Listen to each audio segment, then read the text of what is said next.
All right, hello everybody. Bump those up a little bit.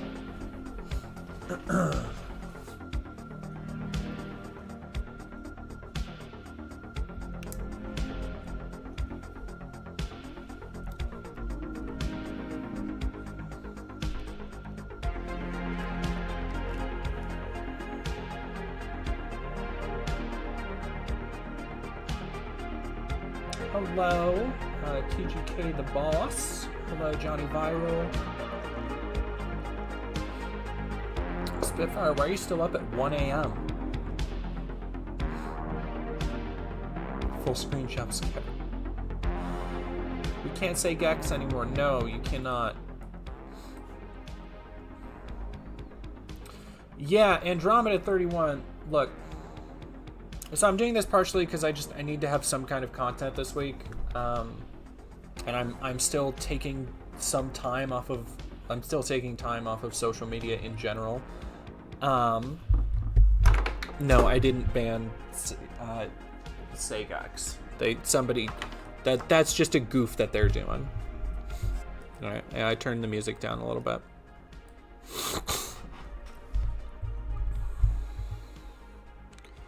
Oh boy, yeah. Let me go see what Rev says, Desu, and some ordinary gamer says, because I have I have some other stuff pulled up already. Did they post it on? Yeah, I'm sure they posted it on YouTube. We'll go check that out. And that'll be a. This is just like this is so dumb. It's just so stupid.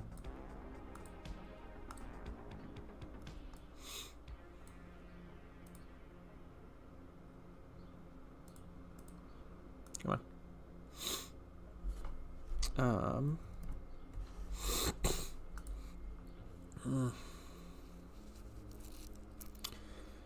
Gamers reject Assassin's Creed Shadows woke pandering. Woke pandering.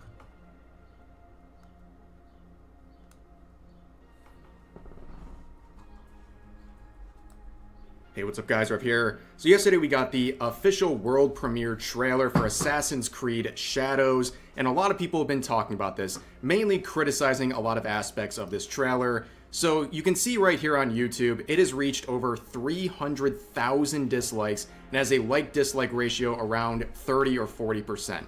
It's not very good, and there is a long list of reasons as to why people are criticizing this trailer. There's not. There's one reason, really. There might be two, depending on if you hit the racism sexism combo deal that a lot of Gamergaters love.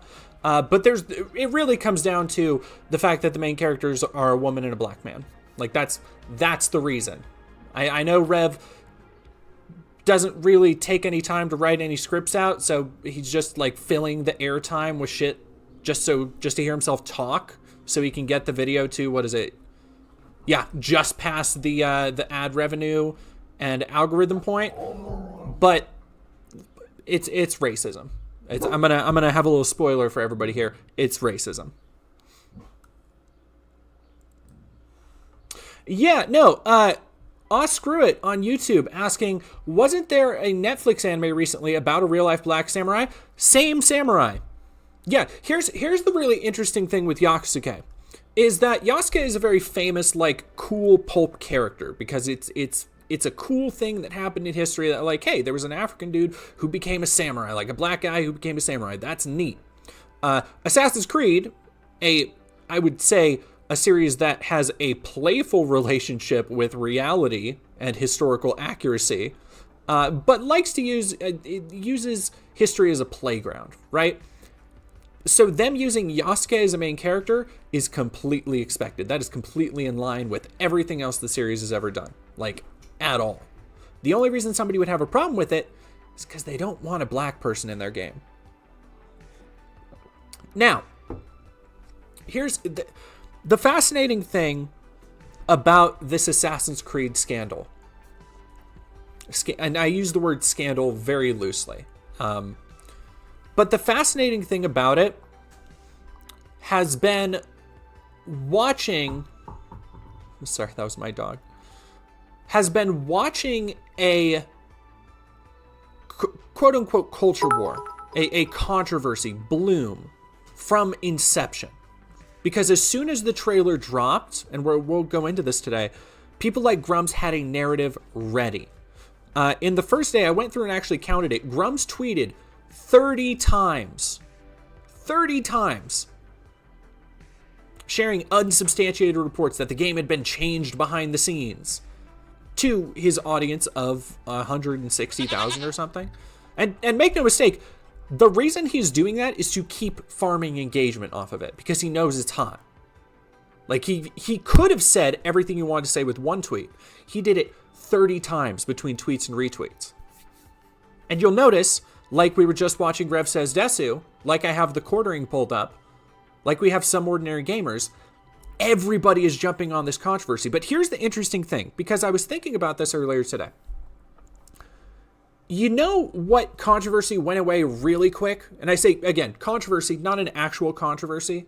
Because I myself, I barely kind of wanted to cover this, except it is such a good example of how they manufacture these controversies. On how they basically keep people distracted with the shit that doesn't matter. And how they themselves, through their actions, will kind of cop to how this shit doesn't matter. And I'm going to deal with my dog real quick.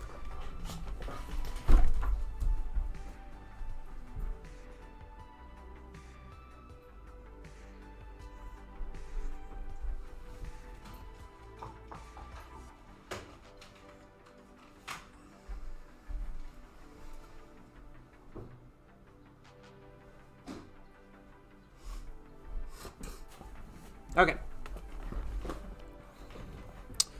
So, I wanted to go over really quick a controversy that really just came and went.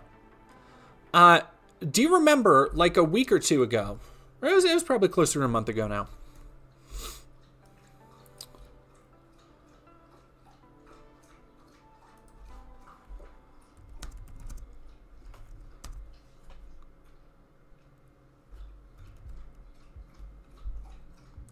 when X-Men 97 first came out, 3 months ago, ruined by Disney wokeness, 3 months ago, confirmed woke trash from the quartering, Disney destroys beloved X-Men 97.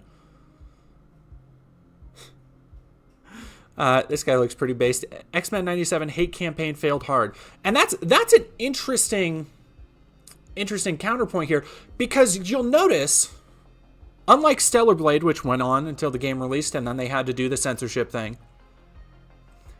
when something they think is going to be woke comes out and qualitatively it's good and everybody likes it and they can't blame wokeness for the quality and they understand, oh shit, everybody likes this. You'll notice a lot of these videos are over a month old. And there's a lot of people pushing back against it. I should watch some of these. Now, I bring that up because it plays into this idea that we're seeing start with Assassin's Creed Shadows. We are seeing this phase happen right now, where we will get a whole bunch of people talking about how they've ruined it, they've made it woke. Now, what's the utility of that for these folks? Well, for people like the quartering, who, if I need to remind people,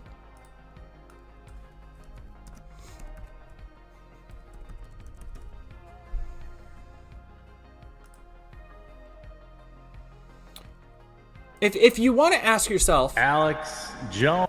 God, no, please God, no. Actually, turn the Vapor Beats down. If you want to, come on, there we go. If you find yourself wondering, why would this group of people spend so much time and energy just talking about random incidental culture war things, making big deals out of essentially nothing? Go and just, as a refresher course, go and look at the quartering's output. This is everything I never want to be. Because he puts out, just today, he's put out 1, 2, 3, 4, 5, 6, 7, about 6 videos. And y'all know you'll be lucky to get one, even a stream highlight from me, which is essentially what he does, by the way. He just puts up unedited content where he's just rambling in front of a thing. Like I've said, go watch Hey It's Vadim's videos on the quartering. But this is the template. This is the blueprint. Even for people like Grums, even if they don't have a YouTube channel. If they are in this space, this kind of vaguely right-wing space, I won't call it fully right-wing, because even though they're anti-woke, a lot of them will call themselves centrist or liberals, or they'll say, oh, I believe trans people should have rights. So I don't want to ascribe to them something that isn't true. But in this space, this anti-woke space, you will notice that they will latch on to just about goddamn anything. And that's important to remember as you see all of these people jumping on the Assassin's Creed Shadows bandwagon. Not because it's actually an important cultural battle to be fought and won, but because they know if they can sell the outrage until the game comes out. When does the game come out? Come out in November, I think.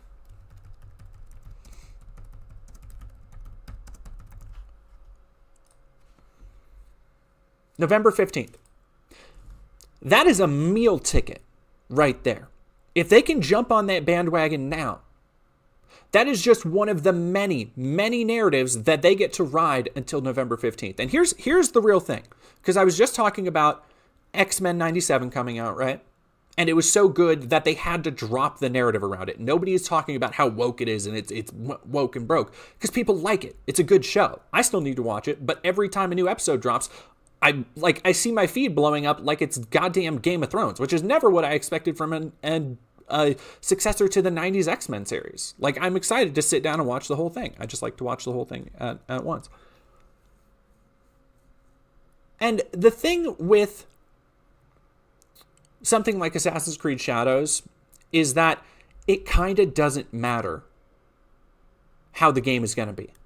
I really like the last couple of Assassin's Creed games.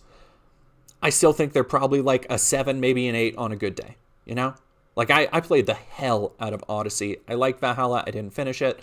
But I'm down for a new Assassin's Creed. It's been a minute since I've played one. Honestly, though, knowing Ubisoft, the game will probably be just okay.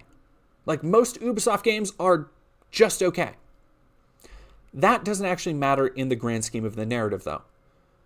Because either the game will come out, and if it's not a buggy, like, Unity level mess, Assassin's Creed Unity level mess, it's going to be forgotten about in this narrative, in this kind of anti-woke grifting ecosystem. It's going to be completely forgotten about, because by then they'll already have 3 other meal tickets to latch onto. They'll have 3 other I guarantee there will be some kind of reboot that's announced that has a female cast member, or a new animated series that has a black person in it, or something that gets a gay character, and they will freak out about that and just continue making this shit over it. But what is the actual controversy, I hear you asking? Well, let's go back to, I guess, let's see what Rev Says Desu has to say while we're here, and then we'll go over to the quarter pounder real quick, because I want to let, I guess, the people who believe these are real problems speak for them in their own words.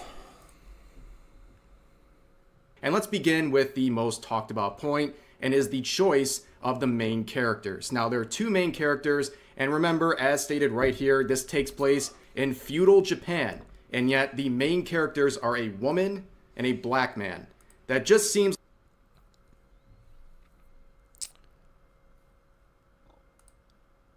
like a very odd thing for a setting in feudal Japan. A lot of people were expecting, at the very least, a Japanese set of main characters, but that's not what they got. Instead, they got the character based on a real person called Yasuke, okay? So looking into this character, we've seen other people try to raise whataboutisms, saying when Shogun came out, they're asking, where is Yasuke, the first Japanese samurai? And people, of course, were getting their historical timelines wrong in that case. Yasuke was not. God, see, Rev. This is what happens, buddy, when you don't write down what the fuck you're saying. You say things like Yasuke was the first Japanese samurai.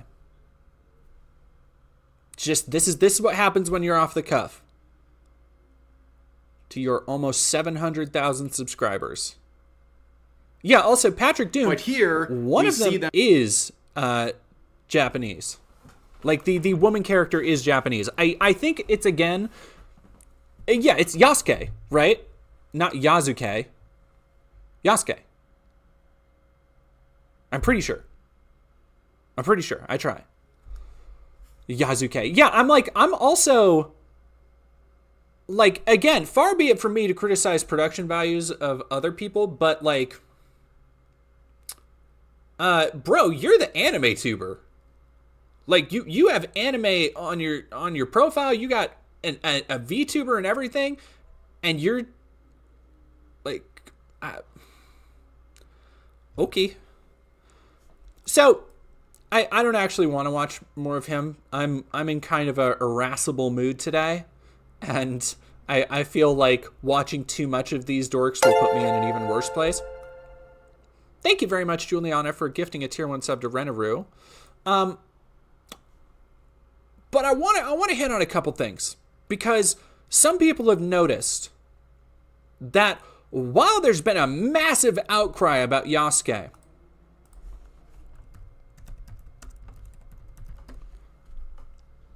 there wasn't the same outcry about the Netflix show that happened just a couple years ago.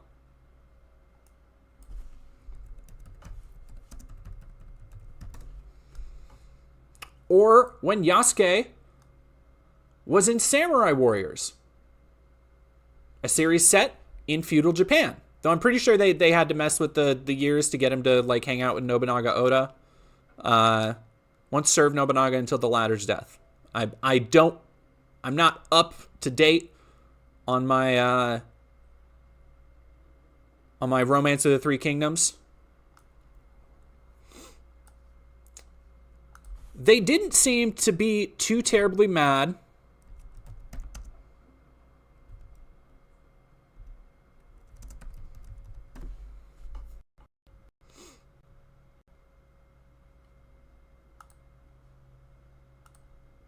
Come on now. Yeah, Cosmo Cat, I bounced right the fuck off Yasuke. I was actually really hyped about the Yasuke anime, because I thought it was going to be like kind of grim and gritty. But like, and it starts off that way, but by the end of it was like the end of the first or second episode, it like had cyborgs it went in a really dumb anime direction that I wasn't super down with. And I just never finished it. Remember the game Neo, another game set in feudal Japan, starring a samurai who in the first Neo, the samurai was a British dude, a white dude in Japan. Interesting. They didn't have a problem with it then. Oh gosh, what's another one? I have a couple.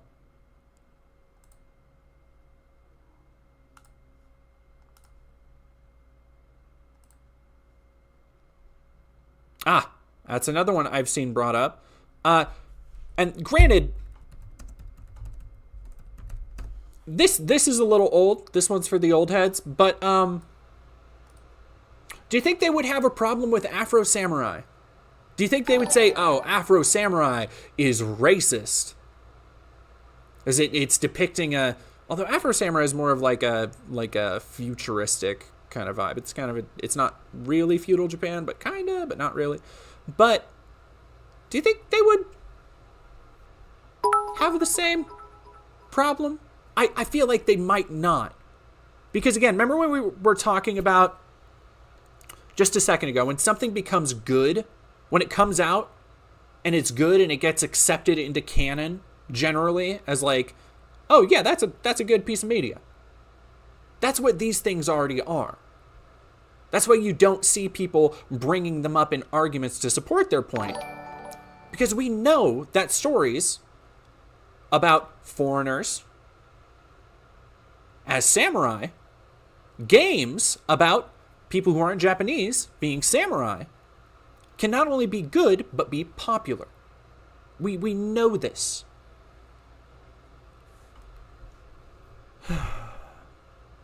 Yeah, no, B. Parker, it is notable.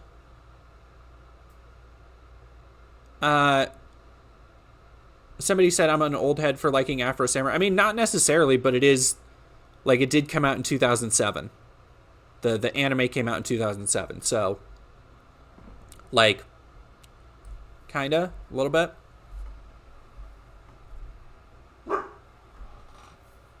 I need a better lighting setup because I'm getting all washed out here.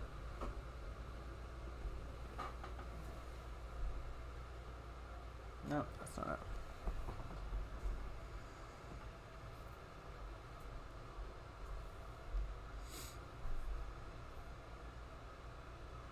...2007 was like 5. Old as 2007. Sorry, 2007 was like over 15 years now?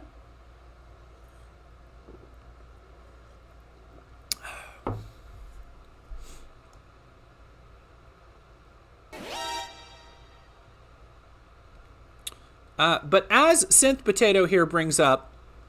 Oh, let me drop that down. Whoop. The thing is that everybody has been going back on the idea, they've been making, as they are wont to do, incredibly pedantic arguments, like Yasuke not being a samurai. And here's the thing. At a certain point, if you have to resort to that kind of pedantry for historical accuracy's sake, quote unquote, they want to say they're defending historical accuracy. Again, where were they for the rest of the Assassin's Creed series? Where were they when you were finding magical artifacts in Egypt or under the fucking in the center of the earth doing virtual reality Elysium shit at the end of Odyssey? Like, where were they when you were going to Valhalla and fighting demons? Where were they when you were fist fighting the Pope? Like,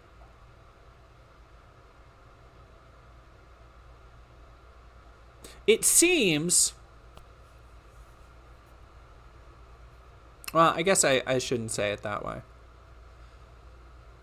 I think what this shows, if there's something that the Assassin's Creed Shadow, if you can... Again, I don't even want to call it controversy, because it's all so forced.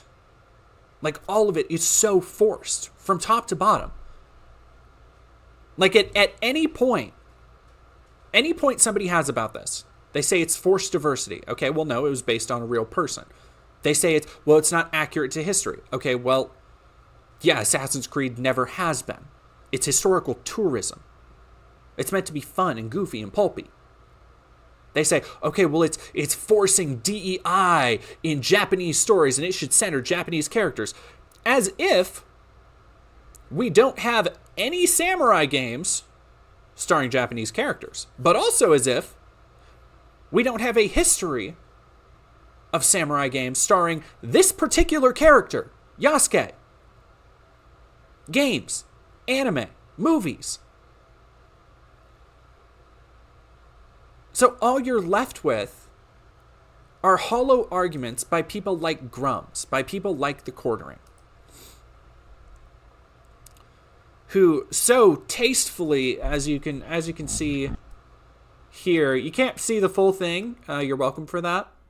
But the Quartering's thumbnail is Japan Gets Blacked, and it is a white girl with a distraught facial expression, who has the Assassin's Creed logo on her shirt, and two black men behind her, leering menacingly in two Ubisoft shirts.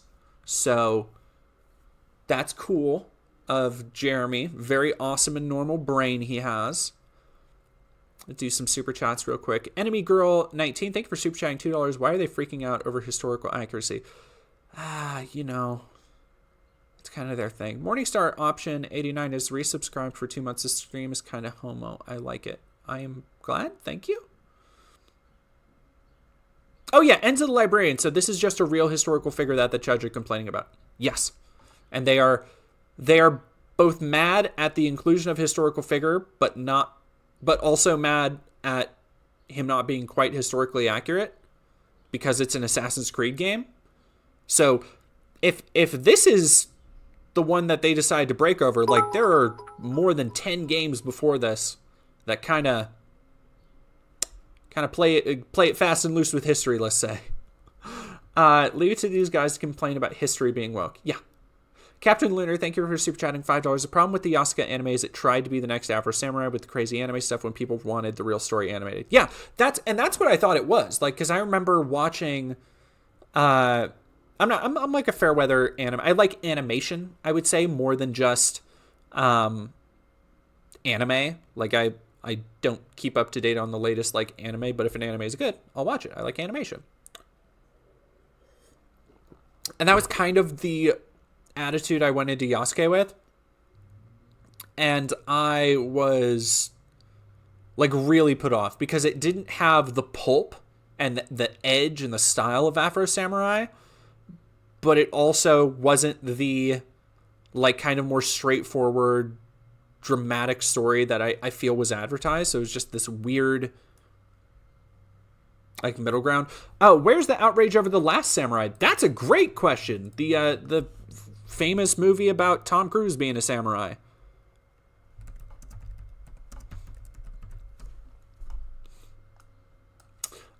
Probably because these are the dudes, like the guys defending this stuff are the dudes who have like samurai swords. Like this is their Patrick Bateman character. This is the guy they see themselves as.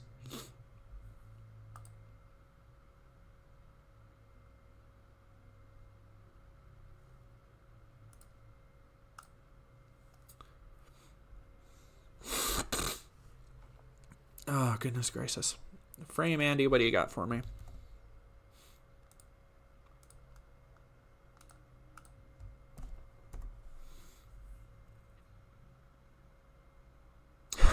Swain 402. Tom Cruise pioneered mall ninja culture. You're so right for that. Deez really is my last name. Thank you very much for subscribing at tier 1. I'll be right back. I need to go blow my nose. I'm like clearing out.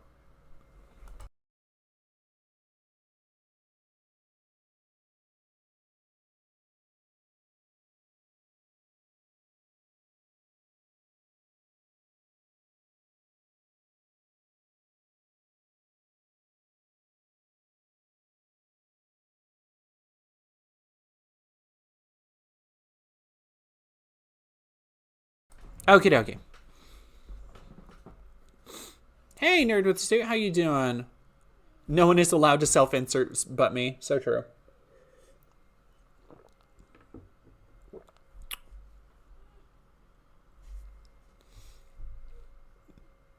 All right, let's watch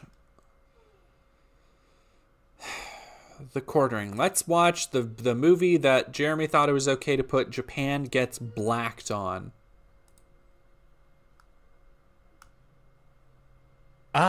The samurai. Many of you remember them prominently featured in the Black Panther Wakanda Forever. Wait, was it? Already, we have him just padding time for his you'll notice also, again, all of his videos kind of just edge just right around the 11 to 12 minute mark.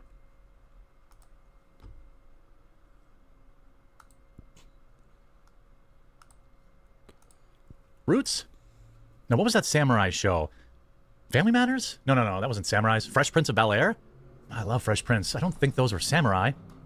Well, according to Ubisoft, which has made the new Assassin's Creed game, they were, in fact, black. And even the black community, gotta give a shout out here, is roasting them for it. Assassin's Creed is a game that has basically gotten worse with every... What do you want to bet? What do you want to bet his definition of the black community roasting it is like Tyrone Magnus or Ripa? Like, what do you want to bet it's one of them? I'm just gonna say probably. Also, very funny that like the Quartering most certainly has not played an Assassin's Creed game in years and years. I can almost guarantee it. New iteration of it, but is generally worth a clearance sale purchase of $5 to $10 because it did pioneer a lot of mechanics. It's been a very interesting game over the years. For those who don't know, you basically obviously play an assassin in the game, and for all the years, for all the games, you've played kind of as a different ethnicity. For example, when you played in Italy, you played as an Italian man. France, you played as a Frenchman. America, of course, you played as a Native American, not a white guy. In Greece, Greek man, Norway. It's also not true. You play as a half-white, native-born, indigenous person. Also, famously, one of the most popular, too. I really like Rogue a little bit more than Black Flag, but Black Flag you play as a Welshman. And in Rogue you play as an Irishman. In the Caribbean. So, also in Assassin's Creed Freedom Cry, you play as Adewale. Also in Assassin's Creed Liberation, you play as fucking what's her name? Who was also she was Cajun. She was half Creole. I don't remember the exact, but she was also mixed. So already that's like 5 games that he's wrong about off the bat.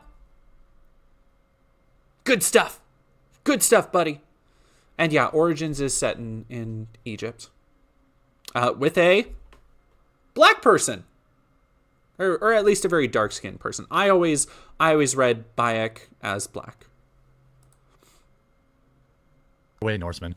Japan, well, interesting.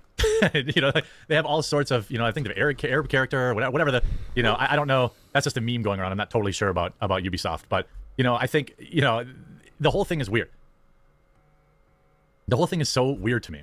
And you see, I'm here in the next Assassin's Creed. I'm so glad, again, this is why I don't watch much of the Quartering stuff, because there is no thought or effort put into any of it. He has spent like 20 seconds of this just being empty airtime as he's just going, oh, it's so weird. Oh, this is so weird to me. Like, I don't quite get it. It might be a meme.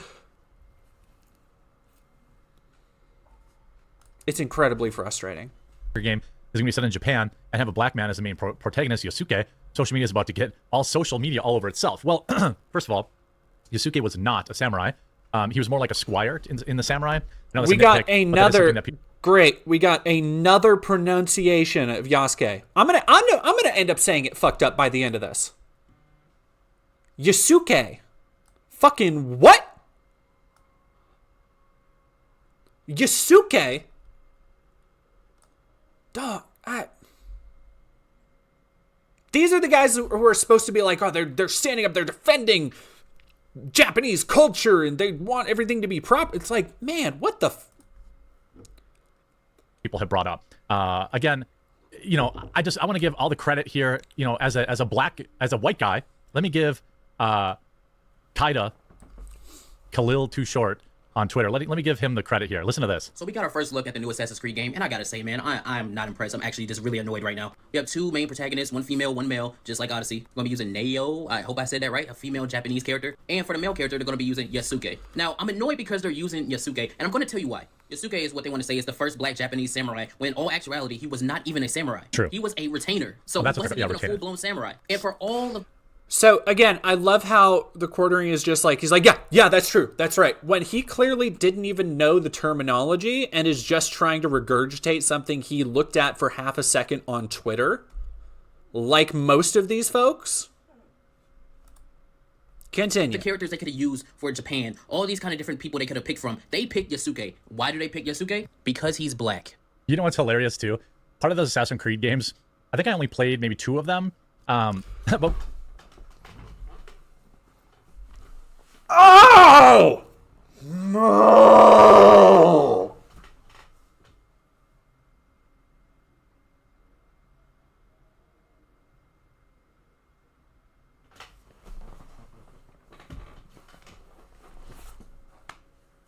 I'm gonna fill my water real quick. I'll be right back.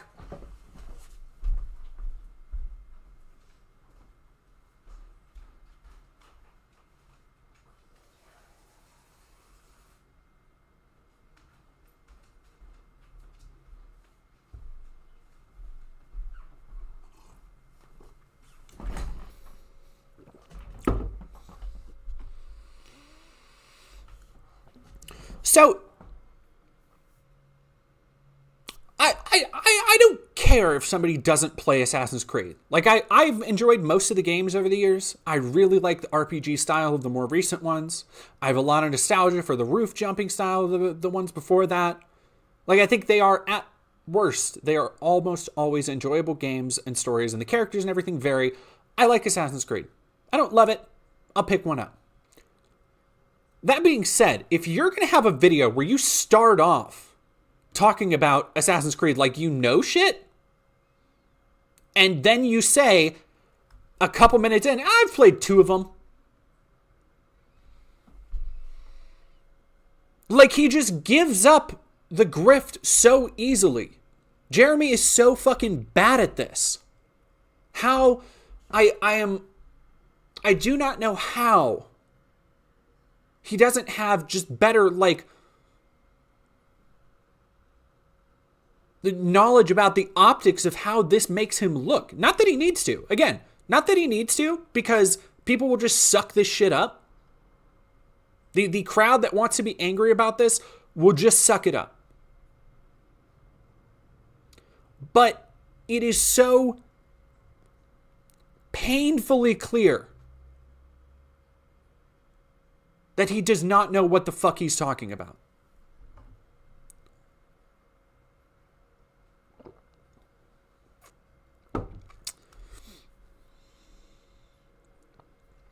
Lost a sub. This is stupid.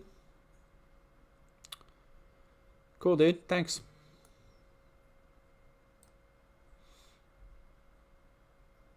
In Rainbows, 182. Let me know how Mirage is. Mirage is getting down to like $25 on sale. And I've been like,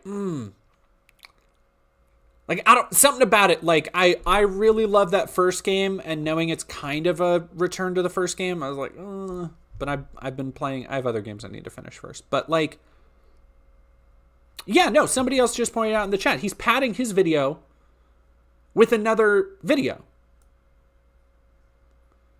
Was that on YouTube? Yeah, I think somebody on YouTube said it. Enzo Librarian, Bushido Blade 2 had a black swordsman like 30 years ago and multiple swordswomen. Yeah, again, like, it's just incredibly frustrating.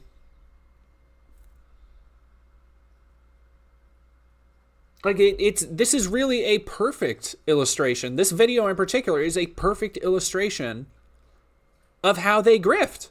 Like, he is relying on other people's content to help pad out his links so he can get ads and revenue and all that shit. He doesn't know what the fuck he's talking about. He can't even pronounce Yasuke correctly. He can't even, like, he doesn't know the difference between a retainer and what a squire is what he said. Like, dude, what are you busy doing all day? Like, I know it's not putting time and effort into your fucking content. $5. Gendrada Fluffle Buns, thank you for the $5. Hey, look, I found a sub just lying here on the ground. How convenient. I appreciate that. Thank you. I realize that, and I always get it a little bit. Like, every time I put out a stream highlight video for the first couple minutes, I always see a little drop in subs. And even if it's a couple, it always gets me down because I'm like, man, like, I know a lot of people,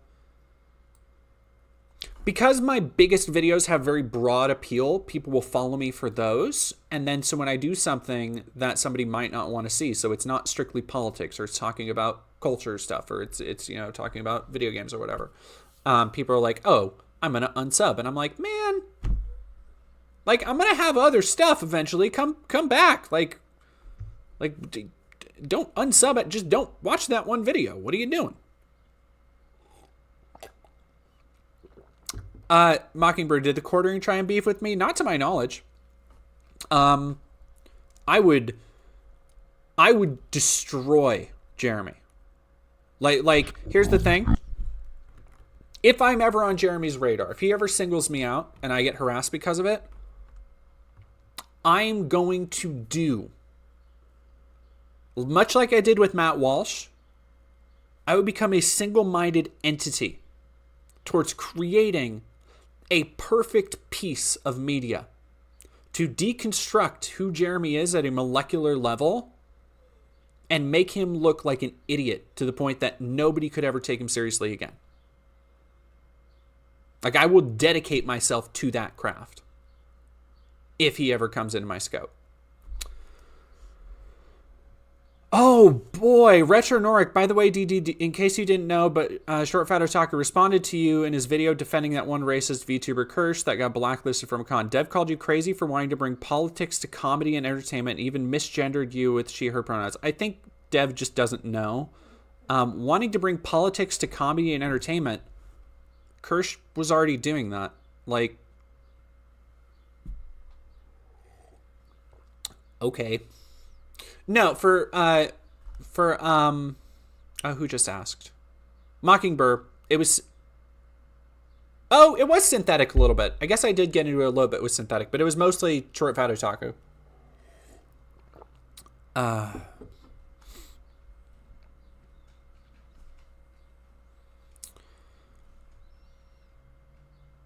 Well, so Malir Blackspear, and this is something I don't want to get into it with Short Fat Otaku because he's a pedant and is very annoying to me personally.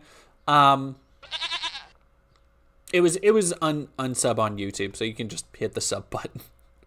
Malir Blackspear asking on Twitch, wait, isn't an entertainment inherently political? It is, because entertainment, whether you realize it or not, we've talked about like the different generations of horror movies and how they've been influenced by things happening in the economy, different social movements, whatever. Like, that is the outside forces. When people say all art is political, they don't necessarily mean that every piece of art has a political theme explicitly. What they mean is that the outside forces around the artist inherently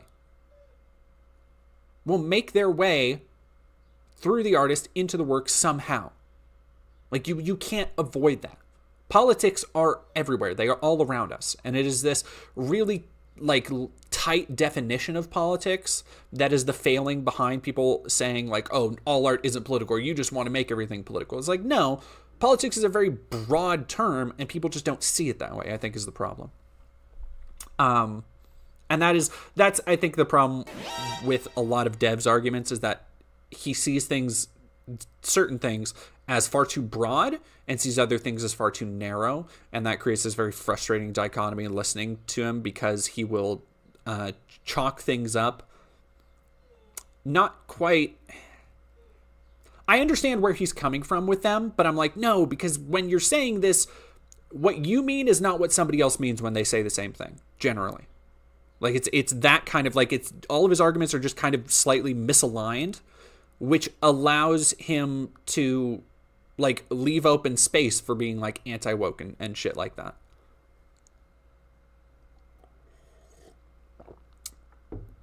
No, Mercy, I doubt he will. I'm sure they won't. See, unfortunately, yeah, you're absolutely right. Jeremy is going to, like, here's an example of a black person agreeing with me.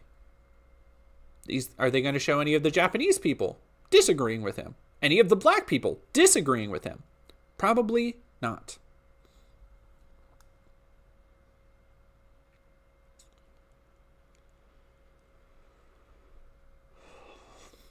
Yeah, I mean, Devil Eater Jake, not all art is intended as political, but all art can be interpreted through a political lens. Yeah.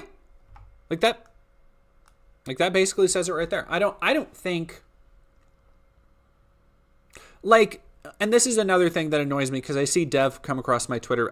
Oh my gosh, I've taken a couple days off Twitter, and y'all, let me tell you, it has worked wonders for my, I had kind of a weird, depressing day today, but otherwise, I've felt good. I have felt all right. It has not been, like, doom scrolling has not been taking up my time and mental energy, so highly recommend it. Taking time off social media. But the thing is, I forgot what I was going to say. I just got sidetracked by my own thing. Oh yeah, not all art is intended as political, but all art can be interpreted through a political lens. It's like, that ties into the kind of escapism arguments that a lot of people make, and those drive me nuts. Not because I've been told by people like the kind of Gamergaters and stuff that, oh, you hate escapism. Why do you hate escapism? And it's like, I don't, like, who hates escapism? Everybody engages in escapism at some point or another. Like, nobody hates escapism.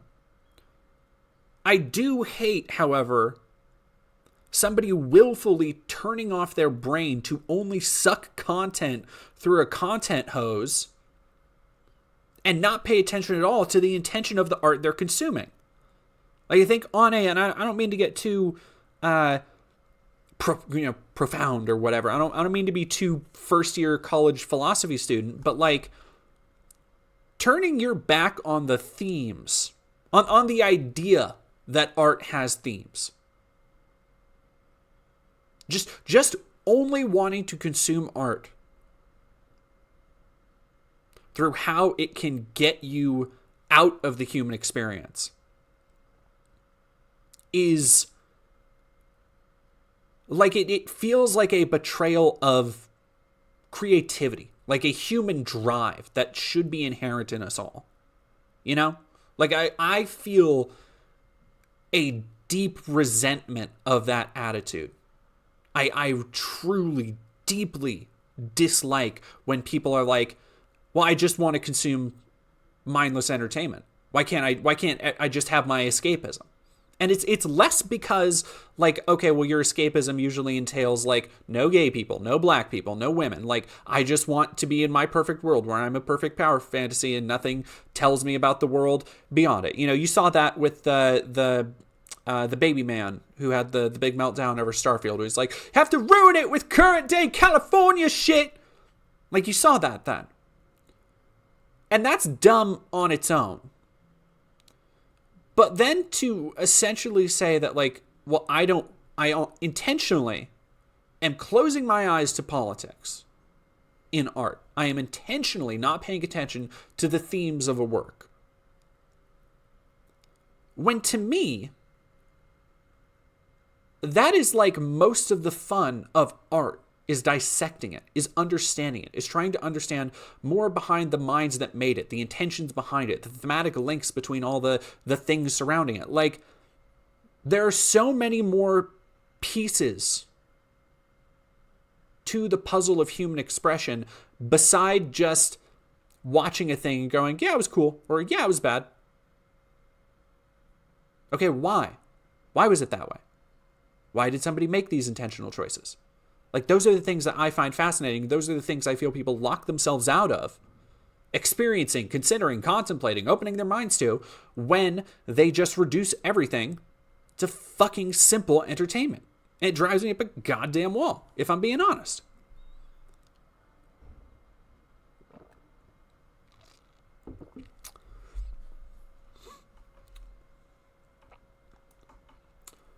Anyway, I've been doing what Jeremy does. I've been stalling for time so I don't have to hear his voice, but I guess we gotta get back to it a little bit.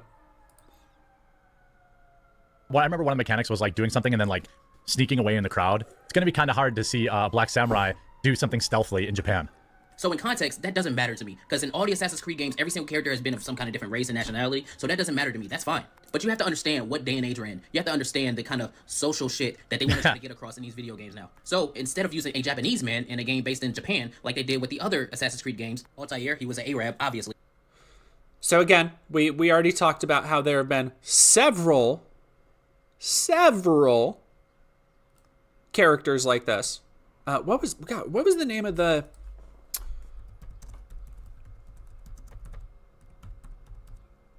It was something French. Aveline de Grandpré. Afro-French assassin. So that was two people who weren't born in America. And did all the same shit that every other Assassin's Creed character did.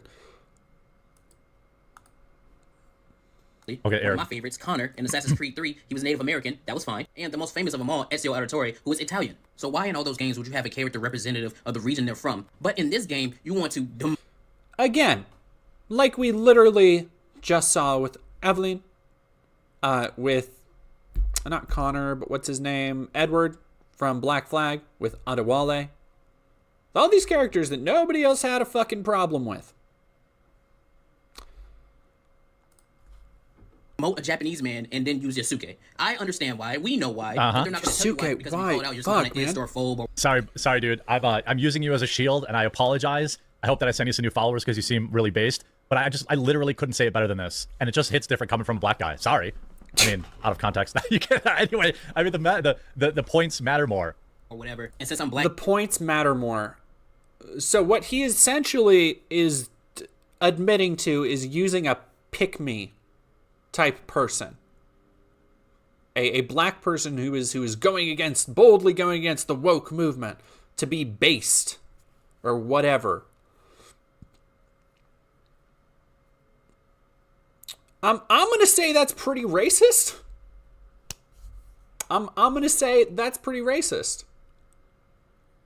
Like, it is literally something he wouldn't do. He wouldn't be saying if the guy wasn't black. He wouldn't be showing this video if the guy wasn't black. So, by Jeremy's logic, this is either him doing DEI or it's him being racist. I'll let him decide, I guess. Yeah, he's literally doing identity politics.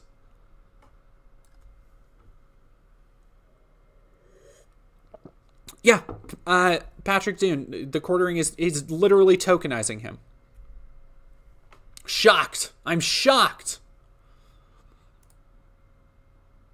and I'm calling it out, that means I must hate my skin or something. You know how they do. I just see this, and my immediate thought is they did this for brownie points. I can't think of any other reason why you would have a Assassin's Creed game based in Japan, which we've been clamoring for since the beginning of Assassin's Creed, and then have the main protagonist that is a male be black. I see that, and I'm like, there's no other reason than I want claps for it. There's no other reason. I'm an Assassin's Creed fan. I've played every game. I love every game. And one of my favorite characters is actually Cassandra from Odyssey. Nobody can sit here and say, I don't like women or I don't like diverse people or whatever, when one of my favorite characters is diverse. Hell, Connor Kenway and Hatham Kenway, those are some of my favorite characters from Assassin's Creed. So before the idiots want to start, that's not the reason. The reason is I see straight through this bullshit, and I know exactly why they picked this character. It's annoying. So, if you don't have a problem with the diverse character, why do you care? Like, do you think Cassandra wasn't more popular than Stelios or whatever his name was? Like, because of diversity? By the things he's saying, he shouldn't care.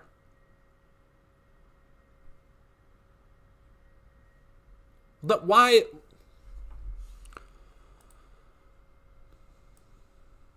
That's like if Ghost of Tsushima, instead of using Jin, they use a white dude. People would be like, that doesn't make any sense. This doesn't make any sense to me. It's stupid. Yeah, I love that example. Like he was talking about, or like we were talking about earlier. If Ghost of Tsushima, instead of Jin, they used a white dude.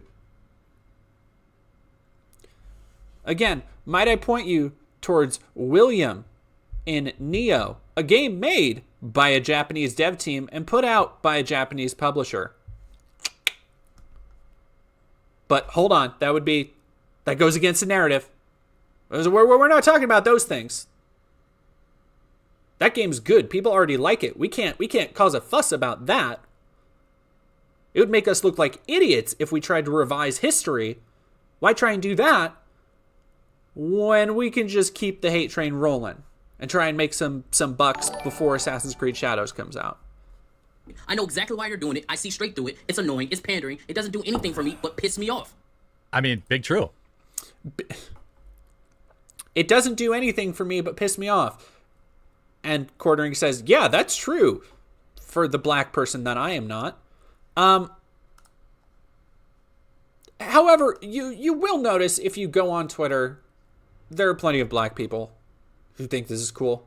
I think I liked a tweet. I haven't been on Twitter very much, but I was scrolling for a bit earlier when I was dropping the stream announcement, and I saw a black, I think he was a podcaster, and I ended up throwing him a follow because he was getting hate for literally saying that he was going to buy it day one. Like, he just saw the announcement, quote tweeted it, saying he was going to buy it day one because he was excited for it.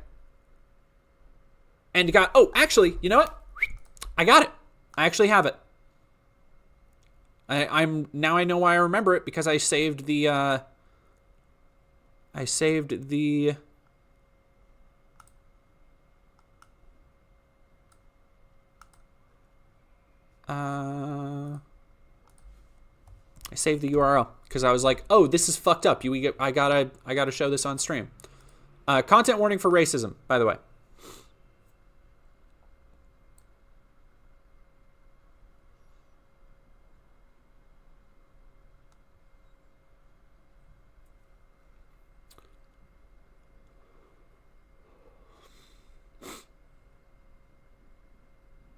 Yeah, so Persona Speaks, at Persona Speaks, he just responded day one.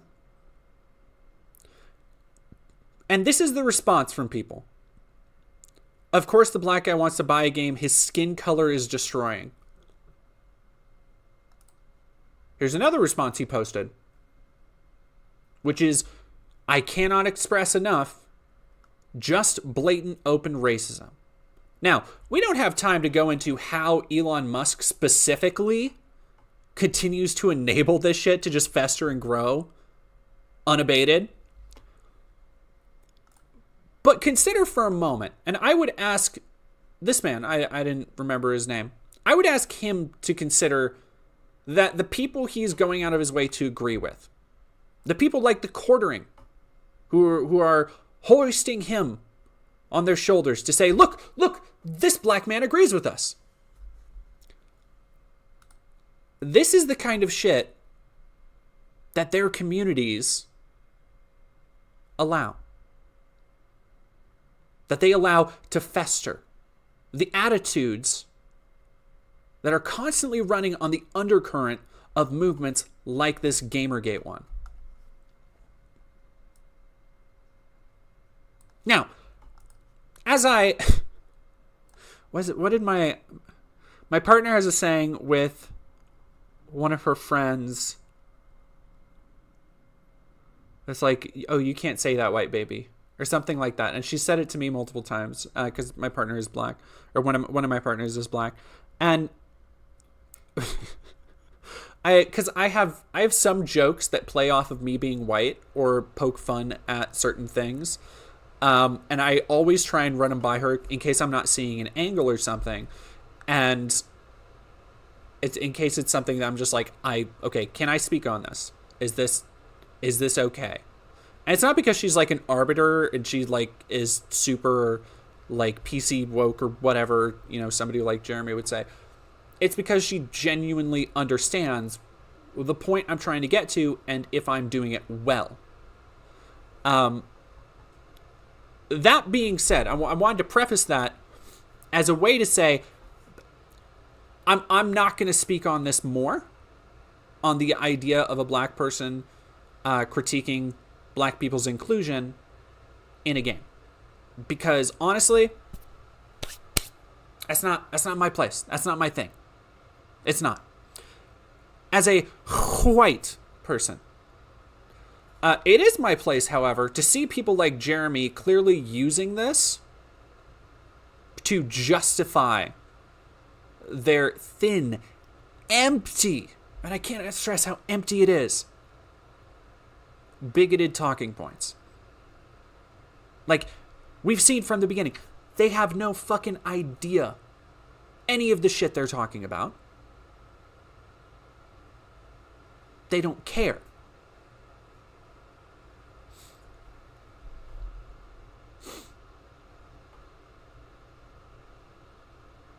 Go for now and get some white out for my housing application and some hair ties.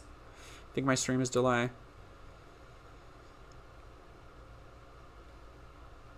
Yeah, Zukas Zillik, Neo is okay. It's a gamer you play as William Adams, a white retainer in 1600s Japan, just like Yusuke, but no one cares because he's white. Yeah, and also another game that is not historically accurate. Like, he fights demons and shit. And I like Neo. At some point I should probably go back and finish it. I got stuck at that one. If you've played Neo, you know the boss fight I'm talking about, but there is a fuck off hard water monster boss out on a dock that you have to light flames for. No, did I ever beat that, actually? I think I might have beaten that. I should go back. I should load up my Neo save, I guess.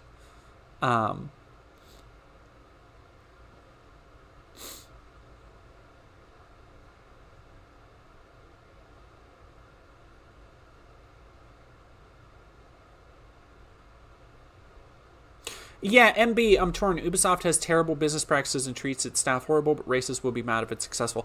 I think it's also a case that, like, as much as people want to shit on Ubisoft, and it is fucking fair to, don't get me wrong, I feel like the last couple years have shown that Ubisoft is really no better or worse than any other major company when it comes to the game industry.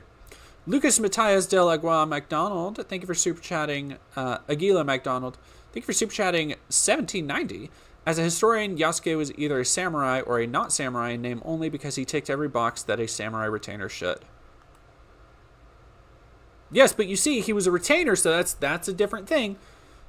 Like, this is another case of, like, everybody becoming a fucking expert on something because of something they read a paragraph of on Twitter.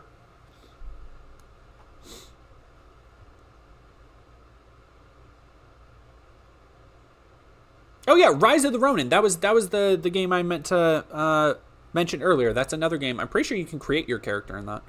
I didn't know Yasuke was in there though. The Kitsune Cavalier. But Dead Domain demons do exist. Just to ask Greg Locke. No, I don't think I will. Hey, Tara Billie Jean. It's been a minute since I've seen you. I mean, like, John Baybridge, you can cry historical accuracy over fiction, but within reason, you know? Like, the criticism, yeah, it's all just very silly. Can I send a link to Brighten the Mood? In a little bit. We have a lot of dumb shit to go through first. Have a good dinner, Patrick Dune. What else can you say? I mean, it's so, like, Nick... What else can you say? This thing I barely had a fucking opinion on. This thing that I had to rely on somebody else entirely to form my opinion on. I don't know, Jeremy. What else can you say? Can you say anything, actually? Jesus. Obvious that I don't really know what did Ubisoft mean by this. The West's disdain for the Japanese and increasingly Koreans and Chinese. It's quite something to see in real time. Oh my God. This is another thing I've actually been meaning to talk about, is how we saw, like, again, as with every other aspect of this, you can see the goalposts shift in real time. Just like when Stellar Blade came out, they were like, oh, all the journalists are going to get triggered over it. Nobody was triggered. It got good scores. As soon as it came out, they had to fucking find something else to make the culture war about. Like, they have to constantly shift the goalposts to maintain their relevancy.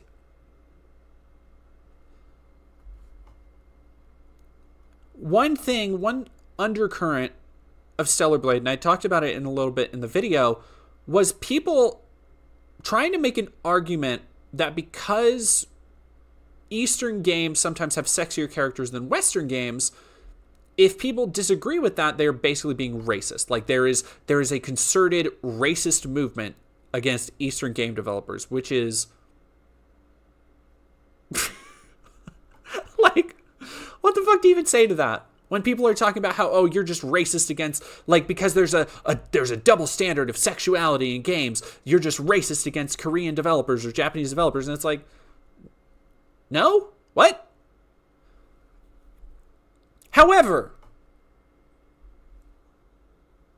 these same dorks just got done shitting a chicken about Hades 2. And among the things they were mad about was that Hermes' new art is more explicitly Asian, which, by the way, Hermes was literally always Asian. I spent like 20 hours last week playing the first Hades. Hermes has always been Asian.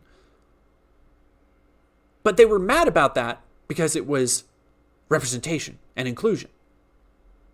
But now we see, again, for this specific case, they are mad that it's racist against Japan. The disdain for the Japanese. And here we have a A forum post. Game set in Italy plays Italian man. Game set in France plays Frenchman. Game set in America plays Native American man. Game set in Greek plays a Greek man. Game set in Norway plays a Norseman. Game set in Japan. Why don't you talk about the other, like, 2 games set in America, 3 games set in America. If you count Black Flag, you're in the Caribbean for that. But you play as Welsh, Irish, Afro-French. Kind of missed those. Those are 3 big ones. 2 of those were mainline games. One of those was a handheld spinoff. Why don't you talk about Adewale in the Black Flag DLC? I don't know. It's not like there's precedent for this shit happening before. Guess not. So much for all those stop Asian hate virtue signals. Wow. Well, Andromeda, it's less that I'm saying they don't see Irish or Welsh as white, and more that it still goes against their narrative of, like, okay, by their logic, those characters should have been in Ireland. Those characters should have been under the British Empire, not in the American colonies.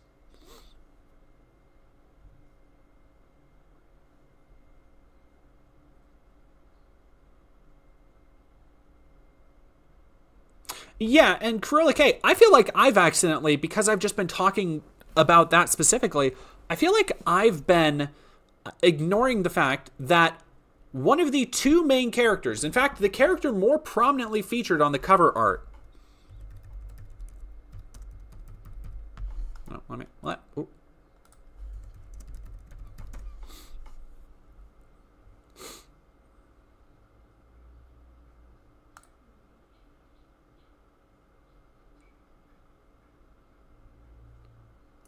Oh, come on. Although I think the game is kind of going to be a bang. Like, visually, I think it might be a banger because the character more prominently featured in the cover art is the Japanese woman. And it looks like, just gauging by this, they'll probably have 2 different gameplay styles, which is actually really cool. Because just talking purely in terms of gameplay, the last 2 games got a little bit boring once you got to a certain level and you were just a tank. Like, you could just literally do anything. Fate Stringer, Altair was very clearly not Jewish. He was not Jewish. I would be very surprised if he was Jewish. Oh, is Jesse in chat? Oh, hey, Jesse. Howdy, howdy. His name is Altair ibn Lahad. He says salam alaikum.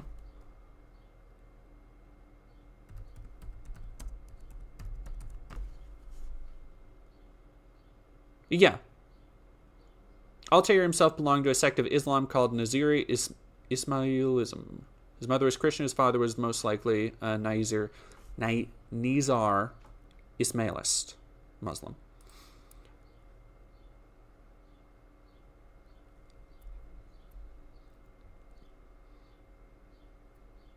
Yeah, Cam of Thesia, as a writer, I think choosing Yasuke is an amazing choice. He's a fish out of water and being very standoutish, and a stealth game can make it a more difficult, hence fun. Well, I think he's probably going to be more like the strong tank character. But it's like... It's still, yeah, these, again, are the things that people like the Quartering, people like Grums, they don't ever think about those questions of like, hey, what would be a more interesting character? Not just for the world that we're exploring, the story we're trying to tell. That can't factor in at all into the creative decisions behind, especially if you're talking Ubisoft. I'm willing to bet over 1,000 people touched this game and worked on it.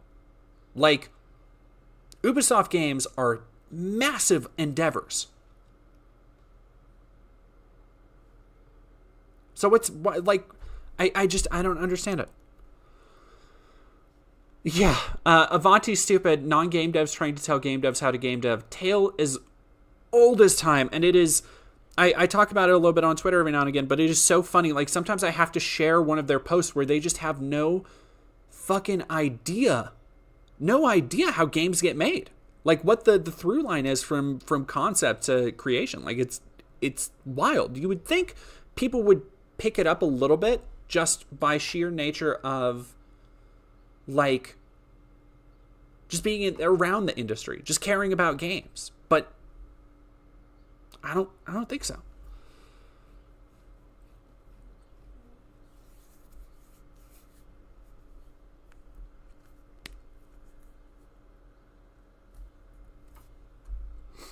Yeah, and Austin St. Clair, don't get me wrong. There's a lot of like problems with.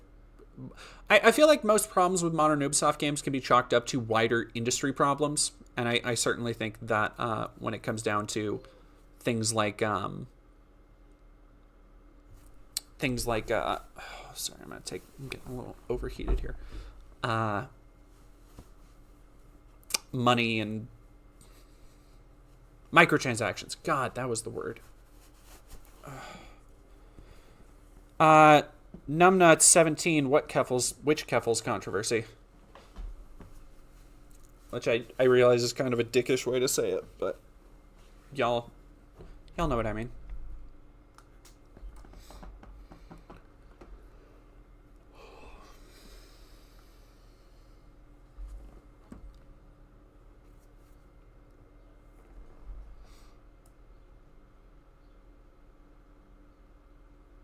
Tank Top O'Clock? Who said it's Tank Top O'Clock? Some Ordinary Gamers has drama with Keffels? I guess let me just wrap this up because I'll do a highlight on this, but it's so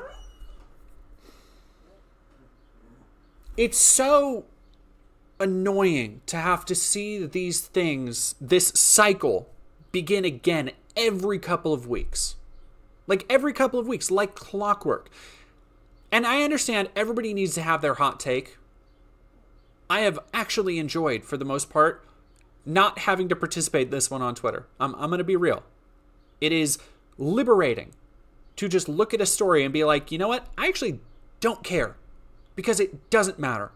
It doesn't matter to me that tens of thousands of people on the internet are so terminally online brained that they cannot just accept a game coming out without having to find something to get mad at it about. Like, I don't care anymore because it's going to keep happening. These people are going to find another thing to latch onto after this in a week or two. They're going to keep bringing it back up. And you'll notice, if, like I was talking about at the beginning, if the game ends up being bad, it will become canonized to them, by the way. It will be held up as an example of, oh, this is what Sweet Baby Inc. does. This is what consulting and DEI, see, you shoved a black protagonist in a game and that's why the game is bad. Instead of anything else, just like we saw it happen with Suicide Squad. Suicide Squad Kill the Justice League is a perfect example of the inverse of what we were talking about earlier with X-Men 97, where at its core, it is a not good product. Like, there is so much wrong with it at a conceptual level. And based on the fact that it was in development hell for a long time, I'm assuming that's kind of always been the case. Like, you can look at the industry around Suicide Squad Kill the Justice League and realize how it came into existence. From Warner spending the last decade pumping their games full of fucking microtransactions. I say this as a Mortal Kombat fan. Like, if you're a fan of Mortal Kombat, you've seen it firsthand, how they've pumped it up. But it's not that. It can't come down to things like that. It can't come down to the dwindling, ever-dwindling live service game market. Oh, no. It's because you play as Harley Quinn and she kills Batman. And that was woke. And there's a rainbow flag, so that was woke. So now, to these folks, games like that have become canonized in a very real sense. As the proof positive that going woke makes you broke. But if Suicide Squad, like, let's imagine an alternate universe, a multiverse, if you will, of Suicide Squad came out, and it was great. Game of the Year contender. Just like X-Men 97, would have faded into the ether. We would never have fucking heard about it again. It could have been the most woke game in the world. Like, it could have featured trans Ivy and Harley fucking on top of Batman's corpse. And if it got all Game of the Year awards and everybody loved it and everybody was playing it and it was like the next Destiny, these clowns wouldn't have given a shit anymore. Because it wouldn't have suited their narrative. The narrative that they need to keep alive. The narrative that we're going to keep seeing. With Assassin's Creed Shadows. Yeah, Renderer 96. God forbid a game just isn't just not good. Like, it is... Yeah, it's... And on another level, that's actually a really good point. Because it is disheartening to see what this does to the idea of criticism and critique. Much like where we were talking about a little bit earlier with turning off your brain and escapism and all that stuff. It's just disheartening to see so many people not even try and understand or not even understand why things aren't good. And I feel like this approach to criticism has unfortunately been baked into the internet, and unfortunately it's been... I feel like it's something that people like me and people like, people I know have been imbibing for, decades at this point, where you like the thing you like and you hear from a friend or you hear from somebody else that like, oh, no, that game is trash. And that becomes the narrative for you. You're like, oh, okay. I trust this person's opinion. I guess the game is trash. And like, that is the way people have been conducting critique and criticism. Not entirely, obviously. There's video essayists, there's reviewers, there's other ways to get that criticism. But I feel like this approach is an extension of that. Yeah. Evil Nala, that's a good way to look at it. Right.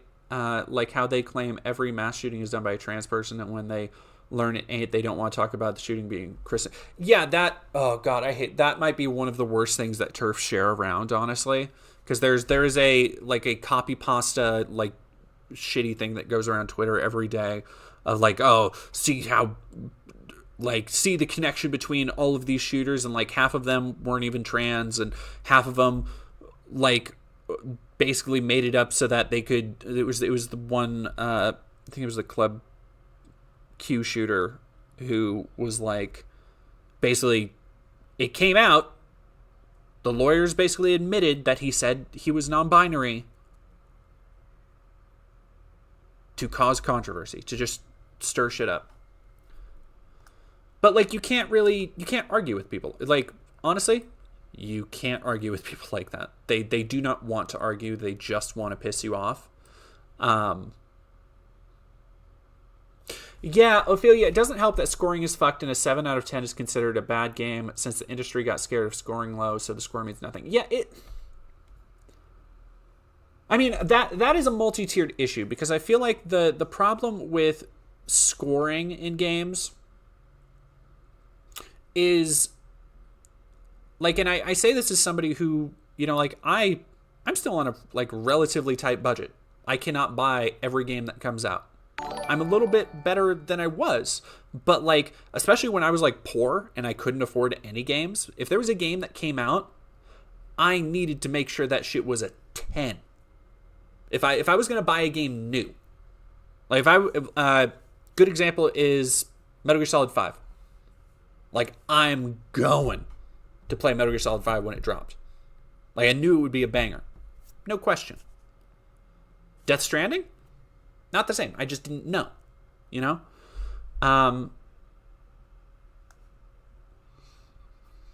Morningstar option 89. Hey Jordan, I'm going to bed now. I recommend playing AC Mirage. It has black box mission and none of that grindy side quest. Good night. Thank you. I will definitely think about it. And so like that's part of the question, right? Like, that is part of a thing that a lot of players have to consider, is like, if a game comes out, and it's not just that, but also it's other questions of how much replay value am I going to get out of this? Like if I'm spending if I'm spending $60 on a game, and that is one of 2 games I get a year, it's probably not going to be, unless I don't have any time, it's probably not going to be a 5-hour game. Or I guess, yeah, here's another problem. It's $70 now. But it's probably not going to be a 5-hour game with no replay value. You know, think about The Order 1886. Like, a game I rented, platinum in a day, returned it. Haven't touched it again since. Like, that is a hard game to say, hey, here's your AAA experience, right? But you compare that, it was a $60 game, compare that to The Witcher 3, you know? And there's a lot of differences there. But those are part of the, like, the value proposition is a massive question that comes into effect when you're talking about, okay, why do corporations mandate this, this, and this? And I think that's been a huge problem with Ubisoft games, is that, like, technically they offer a lot of bang for their buck, but, like, it's just empty shit over time. It's just like, I've like, if I'm not playing authored side missions, what's the point? You know, like, I'm just running around doing the same shit over and over and over and over. I was wondering, was just thinking about 1886 when you said that. Oh. 2K hours in City Skylines? God damn. Are you an actual civil engineer?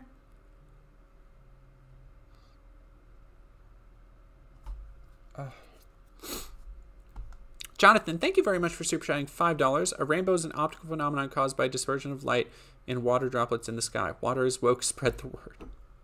Water's keeping me alive, so spread the word.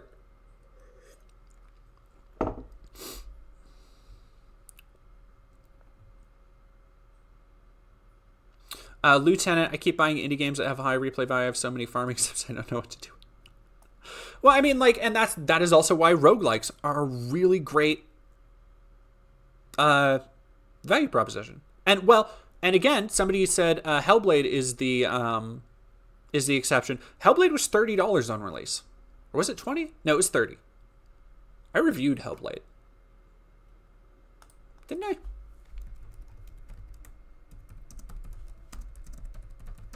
Pretty sure I did.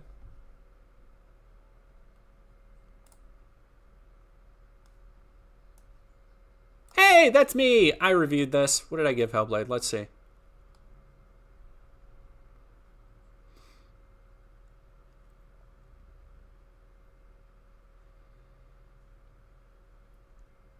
God damn, what a good looking game. 9.5 out of 10. Shit, yeah. Yeah, Banana Brain ZF. It was $30. I like, and again, that's a different value proposition. You can usually be like, okay, well, if I'm gonna get, you know, I might play it twice. I can get 6 or 7 hours out of it. Like, you can, I do, like, kind of by, like, movie rules. Like, okay, if you're gonna pay, if you pay, let's say baseline, like, you pay $10 to $14 for a movie ticket. Italian Shakespeare. Sorry, I want to answer this. What has been a real bad AAA or AA game that has come out recently? I mean, like, bad controls or bad story. I mean, Suicide Squad is... Here's the thing. Suicide Squad actually controls really well. And I think the story is, like, it's fun. It's the most engaging part of that game, for sure. But, like, a real piece of shit... Well, I don't even... that Gollum game from last year, I didn't play it, but it was apparently, like, a war crime, basically. Gotham Knights was... I tried to play Gotham Knights. It just seemed really unremarkable. Like, it just seemed really boring. Yeah,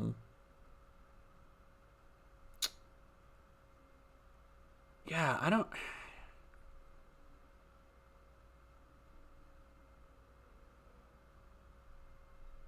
I'm trying to... I guess I kind of just don't... Like, most games that come out, especially in the last couple of years, we haven't had any real, like, real bad games in a while. Like, I think that Gollum game was one of the last times that people were like, oh, shit, you got... Like, this is so bad, you got to see this shit. You know, it was like a... No, Starfield, definitely not. Starfield is unremarkable in ways, but it is not a bad game. Oh, the Kong game. I forgot about the Kong game. Yep. Yeah, no, Starfield, I'm not talking about like as a personal preference. I'm talking about like a game that is literally busted. Like you have games like Starfield and games like Kong are in a different level of badness. Like they are in a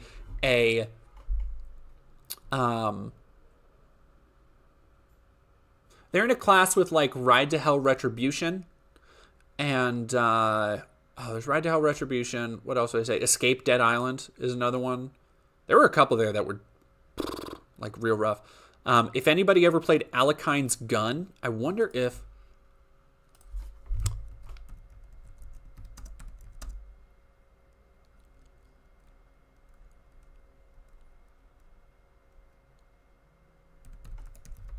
I don't think I was still there. No. Yeah, I don't know.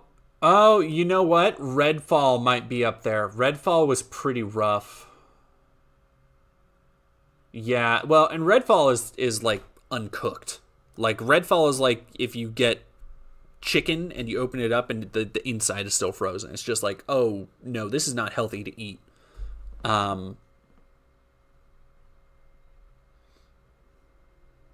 Yeah, it's Redfall was God. Redfall pissed me off too because I really love the open world. Like I thought it was a really like intensely finely detailed world with a lot of stuff to find, but the gameplay was just not interesting. Like it was just not there. Ink the Alpha Crafter, what's Redfall? Redfall was the only big Xbox exclusive last year, I think. And Redfall was one of the only big Xbox exclusives last year, but you play as a vampire hunter in a small western town. Escape Dead Island was the terrible cel-shaded Dead Island third-person action stealth game. I think it was a stealth game. But yeah, let me see.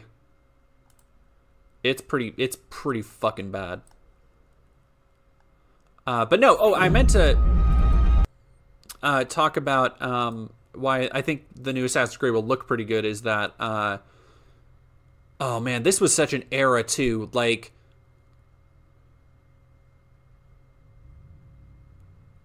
this was an era with like,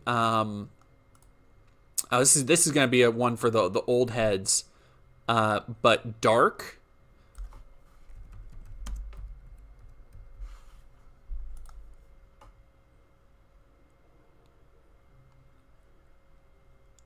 Yeah, hell yeah, dark.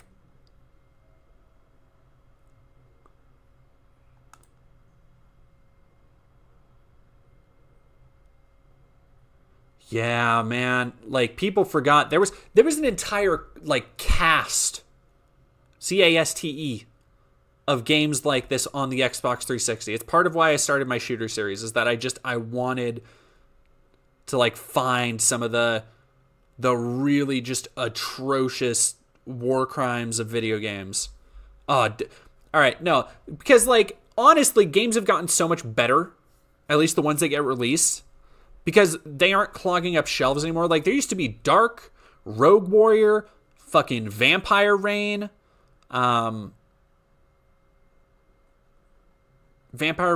Dark, Rogue Warrior, Sonic 06 is in that camp. Oh, what's another one? Trying to think of some real people. Oh, I probably have some on my shelf. Huh! I got a couple for you. We've got, who do we got here? We got, oh yeah, I got some real pieces of shit. What do you say to... Ooh, I still need to play that. I don't know if... I'm assuming... Ooh, no, I actually got that. Perfect. We got Walking Dead Survival Instinct. We've got Quantum Theory, a Koei Tecmo Gears of War knockoff. We've got Infernal, Hell's Vengeance. We've got Ride to Hell Retribution, the Mac granddaddy of dog shit video games. I've played Infernal. I've played Ride to Hell on stream before, right?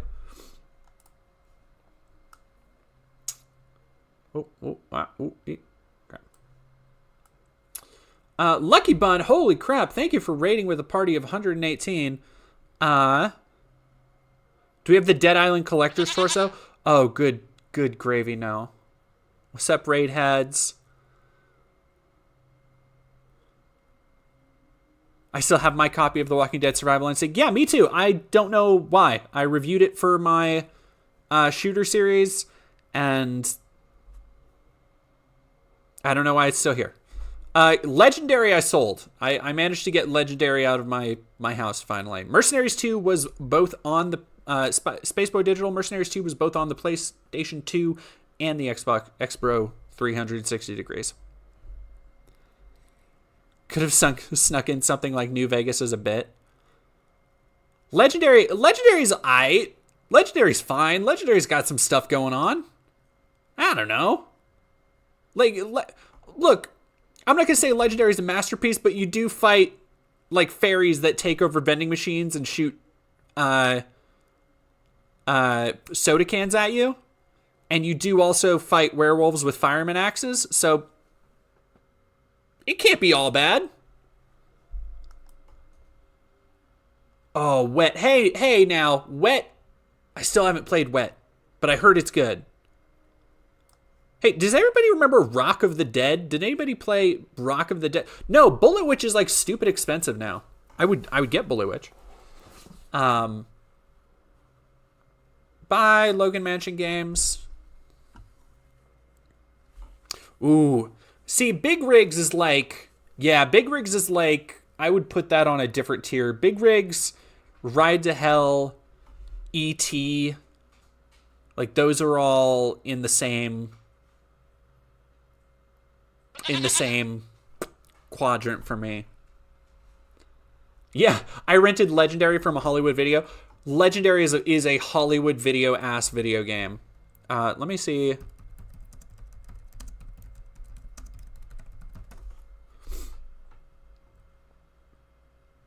Touch the Dead. I don't remember Touch the Dead.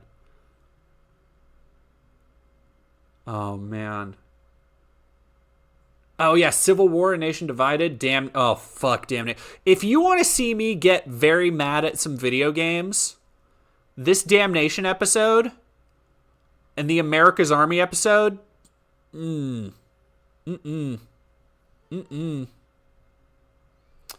no, Legendary. Oh, man. Call of Juarez, the Cartel is awful. Yeah, I've played some fucking bad games on this video series. Like some real bad games. Wait, excuse me. Lakeside Flowers. Since Matt Walsh is on the topic list, do you know he stalked a child for at least a year? Are you talking about the kid who had the top surgery? Cosmo Cat, again, Final Fantasy 13 doesn't hang in this quadrant we're talking about. Like we're talking bad games, not just games that you're like, ah man, fuck this. Like games that made you want to like, all right, you know what? Actually, I need to properly illustrate the level of just digital depravity I'm talking about.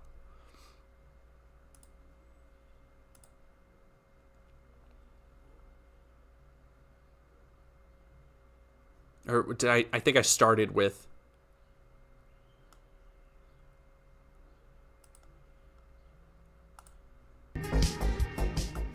Most of the time, I really enjoy making this series. I do.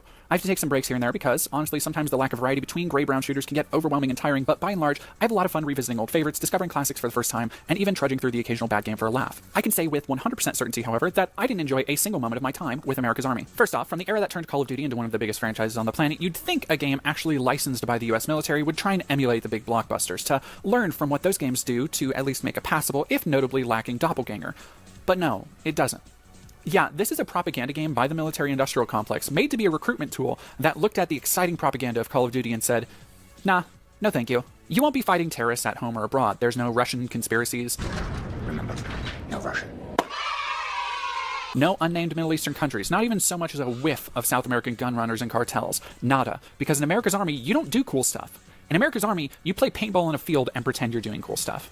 Reading that sentence back, it's more apparent in hindsight what a self-own this entire game is. You make a game as a recruitment tool aimed at young men as an enticement to join the military in the waning years of public approval of war in the Middle East. You call it America's Army, and what does America's Army do? America's Army sucks. It blows chunks. I debated even reviewing this game, partly because it's such an incredible trial to play, which believe me I will get to, but also because it doesn't have a campaign so much as a series of bot matches tied together with duct tape. You go through war games, which train you for the various roles you can take in the online matches.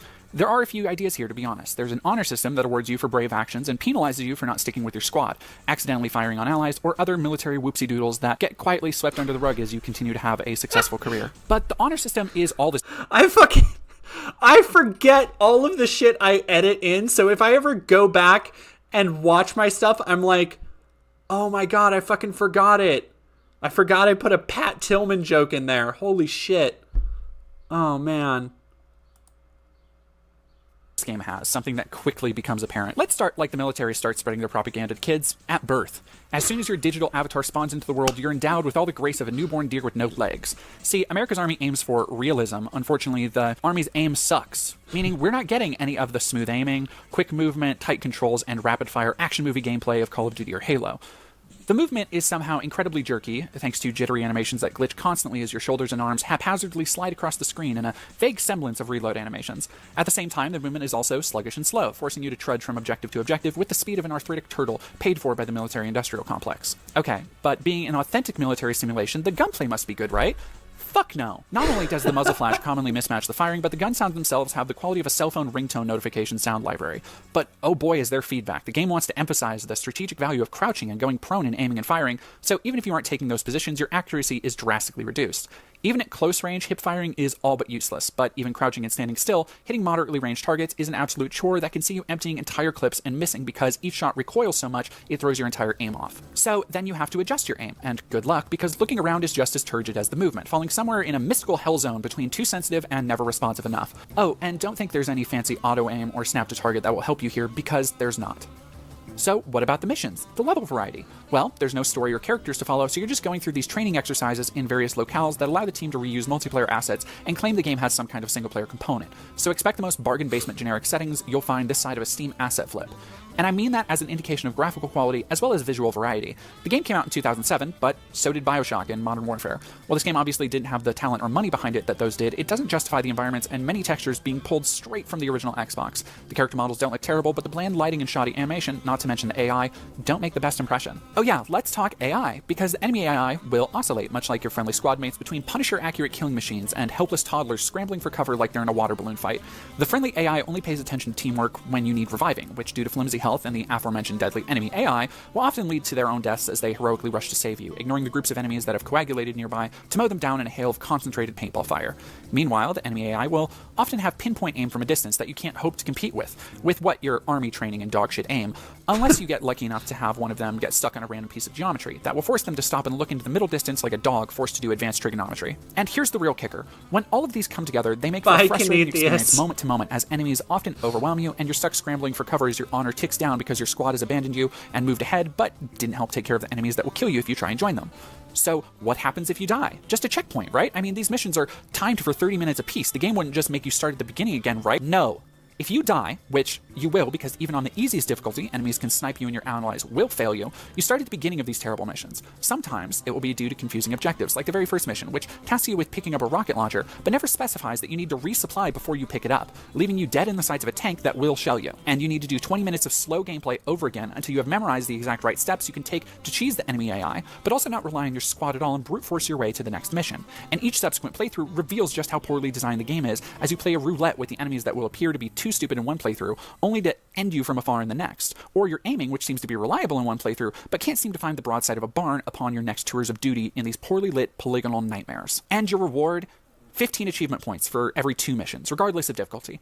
And that's it. Moment to moment, other games might be worse, but America's Army as a cohesive whole is a more frustrating grading experience. I've spoken before about the magic in good games when all the elements come together, from shooting to art design to gameplay gimmicks. A cohesive zone a game can get into, something a lot of the greatest games of all time tap into. America's Army True Soldiers is the exact opposite of that. Every aspect of it blends together, but instead of fun, those elements conspire against the player to make sure every moment is tedious, annoying, frustrating, or a mixture of the three.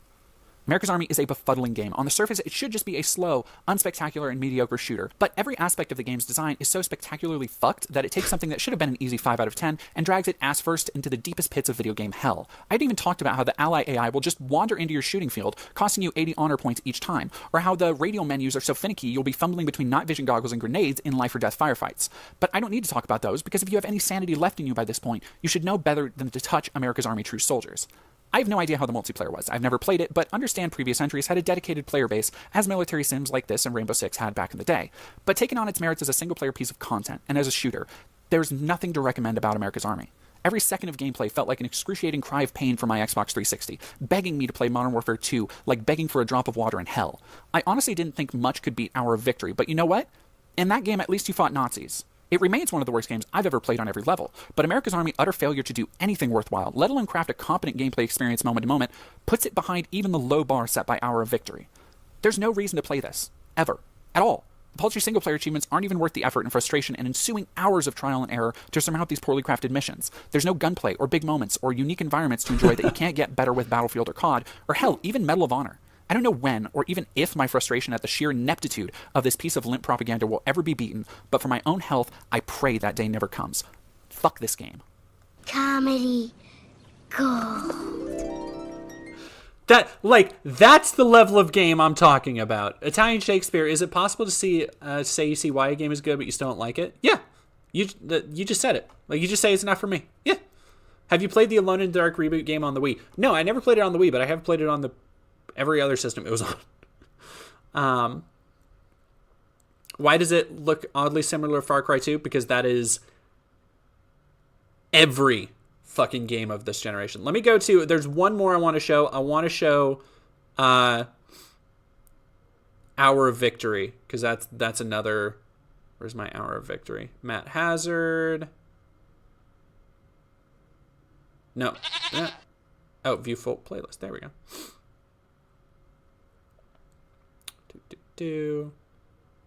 Oh man, Hour of Victory. Oh,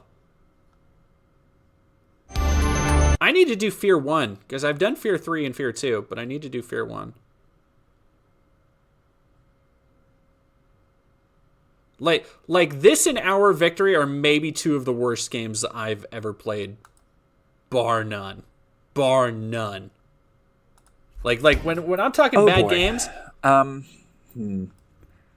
of Victory is yet. Oh my god, I hate the audio quality. Oh my god, my audio quality's gotten so much better. Holy shit. Ugh. Another in a long line of Call of Duty clones released towards the tail end of the dying World War II game fad. You play in multiple campaigns between the African and European theaters, fighting tanks, AA guns, etc., etc. I guarantee you've seen this game before, even if you've never seen Hour of Victory. Hour of Victory does bring with it a new idea. Multiple playable characters, each with unique abilities that, ideally, would let you choose your approach to gameplay. You have a tough SAS member who can move heavy objects, deal more damage, and has more health. You have a Native American sniper who can rappel to high ledges and jump across rooftops. And you have a gangly weirdo covert ops agent whose special power is stabbing people. On paper, this makes for an interesting spin on the incredibly tired World War II shooter genre. I think the addition of stealth mechanics might conjure an idea similar to Machine Games' more recent Wolfenstein games, allowing players to choose their encounter approach to a level so that each playthrough is different. In execution, however, Our Victory does so little to utilize the character differences and abilities that the entire gameplay system is almost ignored outright. The primary abilities can determine how players get around the levels, but the levels themselves are so small and brief, there's no real difference in the end. You can use the climbing guy to climb over something and end up in the same place as if the strong guy had pushed something. There aren't any special areas, weapons, or objectives between the characters, meaning that the Sorry, primary y'all. difference between them... We'll get to. I just want to take this little nostalgia trip because now I want to watch it. But after this, we'll get into the Matt Walsh. Matt Walsh has been. We love Matt Walsh on this channel, but Matt Walsh has been real mad about women making their husbands wash their own clothes. It's crazy. Really quick, COD 3 was bad. COD 3 was not bad. Fight me. Remember the attempt to revive the Medal of Honor series that was over the top military propaganda? I prestiged in that multiplayer, which, fun fact, the multiplayer was made by an entirely separate team and used entirely different engine and assets. I'm pretty sure it was also on a different disc for the first Danger Close Medal of Honor game. I think also, anyway. Is their I've played loadouts Darkness 2. Now, not you for the series yet, but I will. Character names, and that's because even though I'm literally watching the game's credits roll as I write this, I cannot for the life of me remember any of their names. I thought Soldier of Fortune barely had a story, but at least that game had an identifiable beginning, middle, and end. Hour of Victory opens with some cutscene naming the main characters as part of some special unit, and that's about it.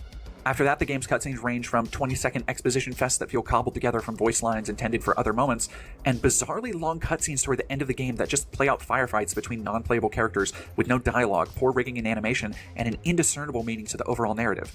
Who are these people? Why are their deaths so dramatic? Was this just a way to pad the game's length and say we had cutscenes even though we didn't record any dialogue? Who knows? And who cares? So, about now, you might be saying, Jordan, it sounds rough around the edges, but it might have some redeeming qualities, to which I'd say, shit no. Look, killing Nazis is one of the oldest and most cherished pastimes in gaming. It's very hard to get it wrong. See, here's how easy it is.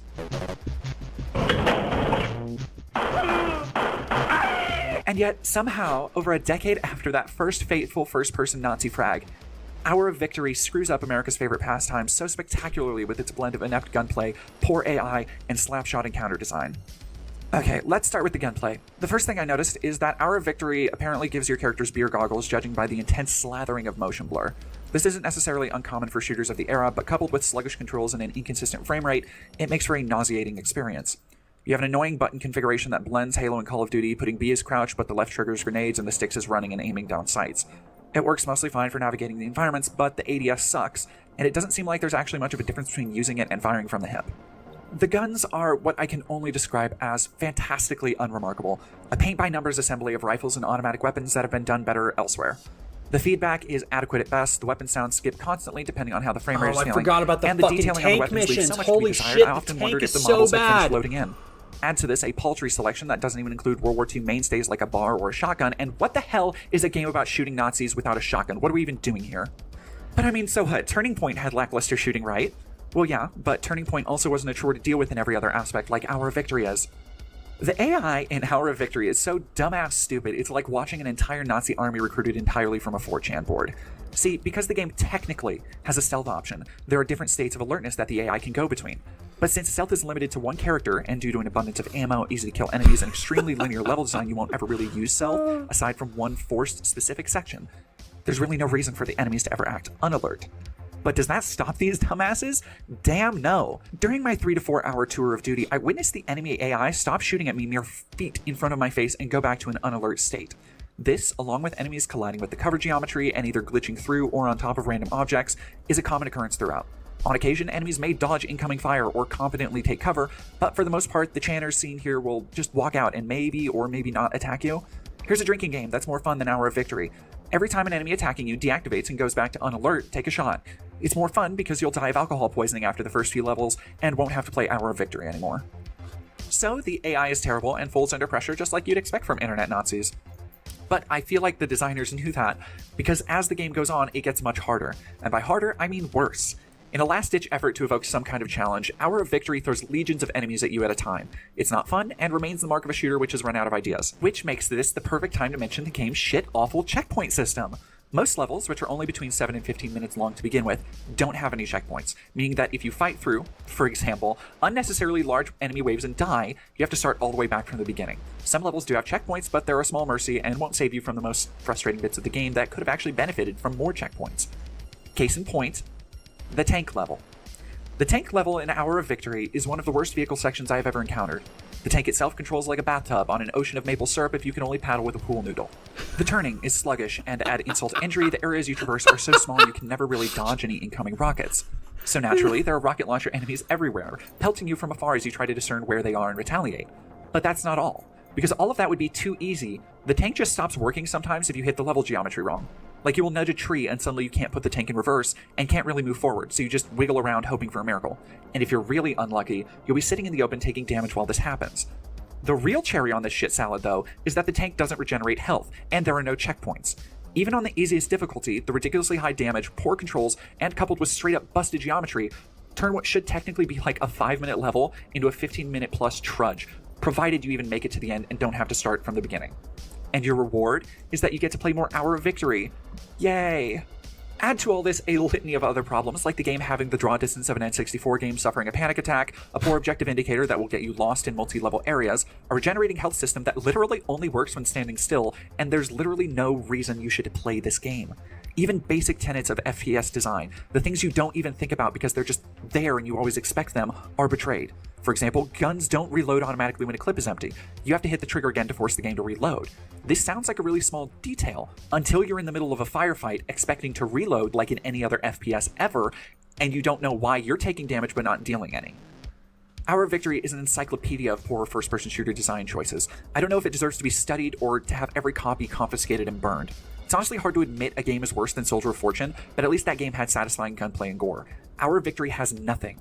Even if it worked as intended, it would have only ever been a middling addition to a pantheon of overly similar FPS titles. But not only is it overly familiar, it's broken or lacking in every respect. I don't remember the last time I had such a small amount of fun with a game. I give it credit by saying its brevity is a blessing, but even at roughly 3 to 4 hours, it's 3 to 4 hours you should consider spending on literally anything else.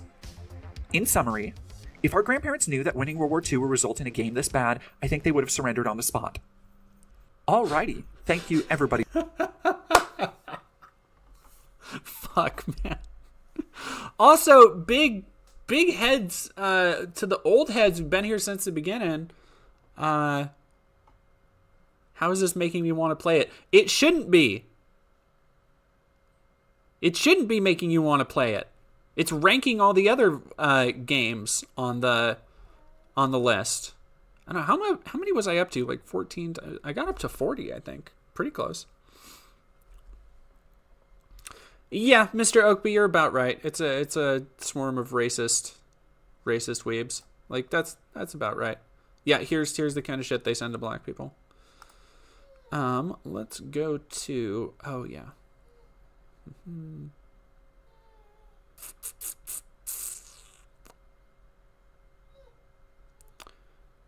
I want to go to ooh, you know what? Matt probably talked about it on his show. Today, and welcome back to the Matt Walsh Show, we're going to talk about why women are not doing men's laundry when it's obviously what women were made to do.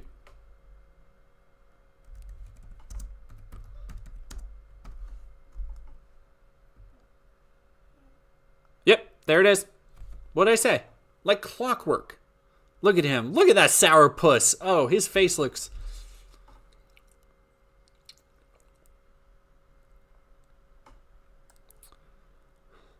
Lady is sad.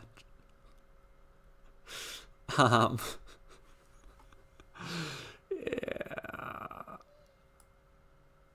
I can't see his face. How lucky for you. You're so just blessed. Blessed. I don't think so. I think the Daily Wire gang were just given avatars in the style of the show, which calling it a style is doing a lot of work. Sparty McFly, everyone asking what is a woman, but not how is a woman. He just, he's doing it from home. He's looking. The violence must stop. Oh, he's on a tear today. Okay. We love our Matt, don't we, folks? He's the best.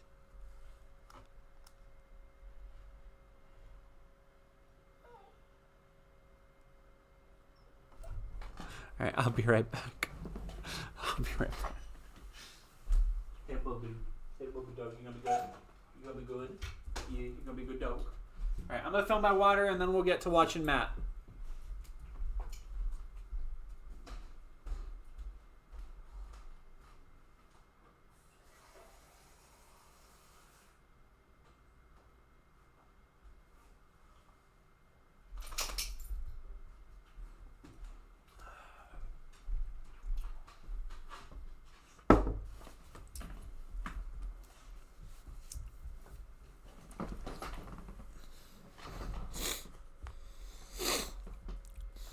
Oh, goodness. K-water break. Everybody do your waters.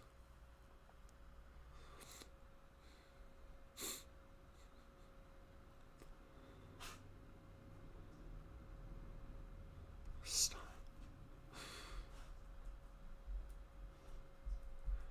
Arrow1, thank you for following. Danielle A. Aldrin, 1990. Nelson JD. Sorry to everybody who came in during the raid. I'm pretty sure everybody who came in during the raid left because they're like, oh, this isn't politics.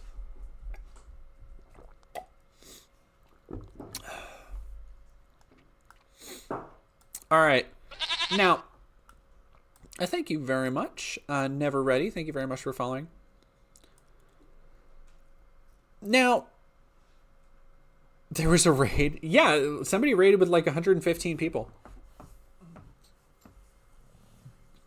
Oh, excuse me. Yeah, Renaroo, I've had kind of a depressing day today, but I am glad I'm streaming. This has made me feel a little bit better. Dog, I'm trying to give you... Lady, yes, I know. Wants her bone.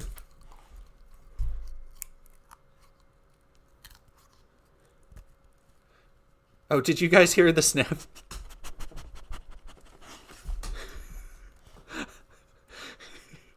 She's coming right up to sniff the mic. I'm holding her bone next to the mic, and she just comes up. Sniff, sniff, sniff, sniff, sniff, sniff, sniff. Mr. Oakby, thank you so much for the 1,000 biddies. Dog ASMR. She is such a goofy baby. I love my little dog. Wise Weddy. I was excited to hear your gaming content, actually. Oh, thank you. Worth every penny. Take over, lady. Yeah, no, lady, take over for stream. She would never. She does not have the attention span. She gets that from me.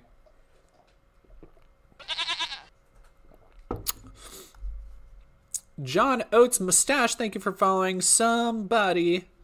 Thank you for following. Sit her in the chair. She would not sit in the chair. She would be a conscientious objector to that, honestly. Oh, Eddie and Andy, I think this is the first time watching a live stream. I am glad. Lakeside Flower, M-Back, did miss anything? No. Lady could be your spilly. Second camera for Doggo. I do have a second camera. I do have my old webcam that I could probably honestly just put right, like, you guys can't see where I'm visualizing, but right next to where I stream. Because whenever she comes over, she just puts her head on my lap like this. The crunchier the better. First time. Let's go. Thank you very much, OG Darko. Get lady stool. She wouldn't sit. Like, I would have to get her like a futon, because that's what she's used to. Like, because she sits on the couch. She's so funny. When me and my partner, when one of my partners are over, and we're like, well, when both of my partners are over, when all three of my partners are over, lady will sit on the couch and just like chill with us. Sometimes, but like she just sits there like she's human. Hello, dog. Are you? What? I do not have anything. What? I do not have anything else for you. Does she not have a dog bed? Her bed is where she makes it. No, she has a dog bed for sure. She has a... Well, I guess she actually doesn't have a dog bed, but she has blankets that she lays on, and then she, you know... Like, she sleeps over the covers on my bed with me, so, like... Aww. TGK the boss. It's 8 in the morning. I'm at a hotel room, exhausted and starving, and all I have is a dead domain stream to restore my energy. Eat a muffin. Go have a muffin. I'm going to join you because Twitch is continuously breaking. Man, Twitch, what are you doing? Lady owns everything. That is true, unfortunately. I want to kiss her on the nose. She's a very good baby. She's a very, very good kisser dog. I said that and she stopped and looked at me, but she like still has her bone in her mouth, so she's just looking at me like.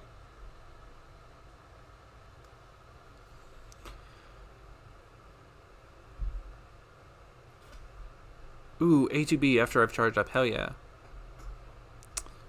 It's late, but I want to say there's no way the Gamergate culture war chuds actually engage with any of the mediums they scream about for their grift. There's no way they have time to. Yeah, no, not applicable. That's a big part of what I was talking about with the quartering, is that he just... Like, he spits out 5 or 6 videos a day on things that even in the videos that we saw on stream, going into a video blind, we saw how the quartering does no fucking research. Like, he relies on other people's content and videos, and then just, like, it's the most... Like, sometimes I feel bad about making too many stream highlights, or, like, lately I've been feeling really bad about not like pushing myself constantly for more content because I have other shit I'm trying to get finished and trying to work on. But then I look at Jeremy's content and I'm like, man, fucking at least I'm not like that, honestly. Like, holy shit.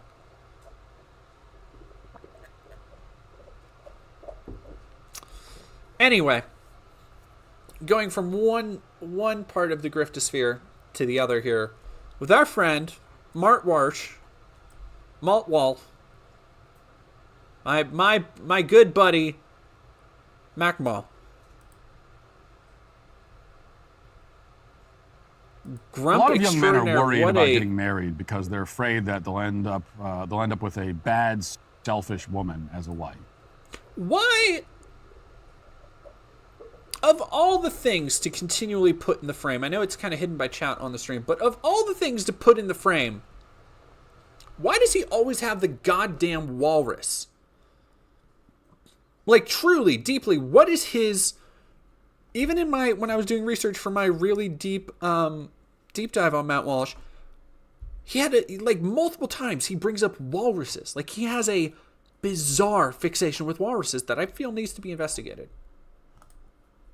Because I've only heard of 2 people having fixations with walruses, him and the dude from Tusk. So... You be the judge. I'm just saying. But the good news is that the bad wives generally announce themselves. They're proud of it, and they'll tell you all about it. So take this woman named Paige. Paige is a TikTok influencer, also happens to be married with 4 children. And she's a bad wife and is very eager. Now,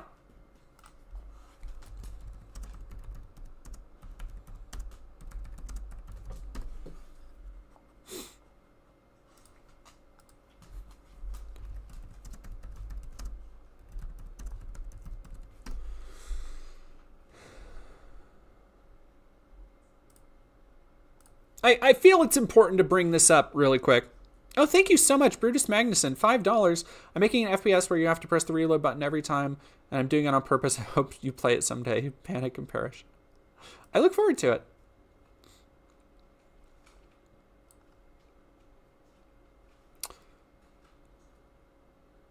Oh, it's not up anymore.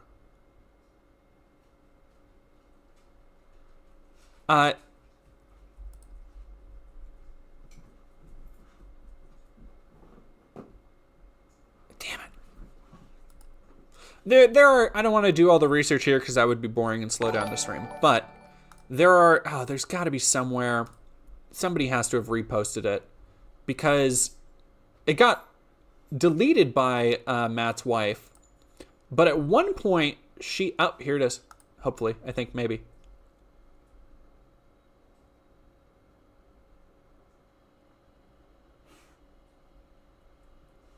Come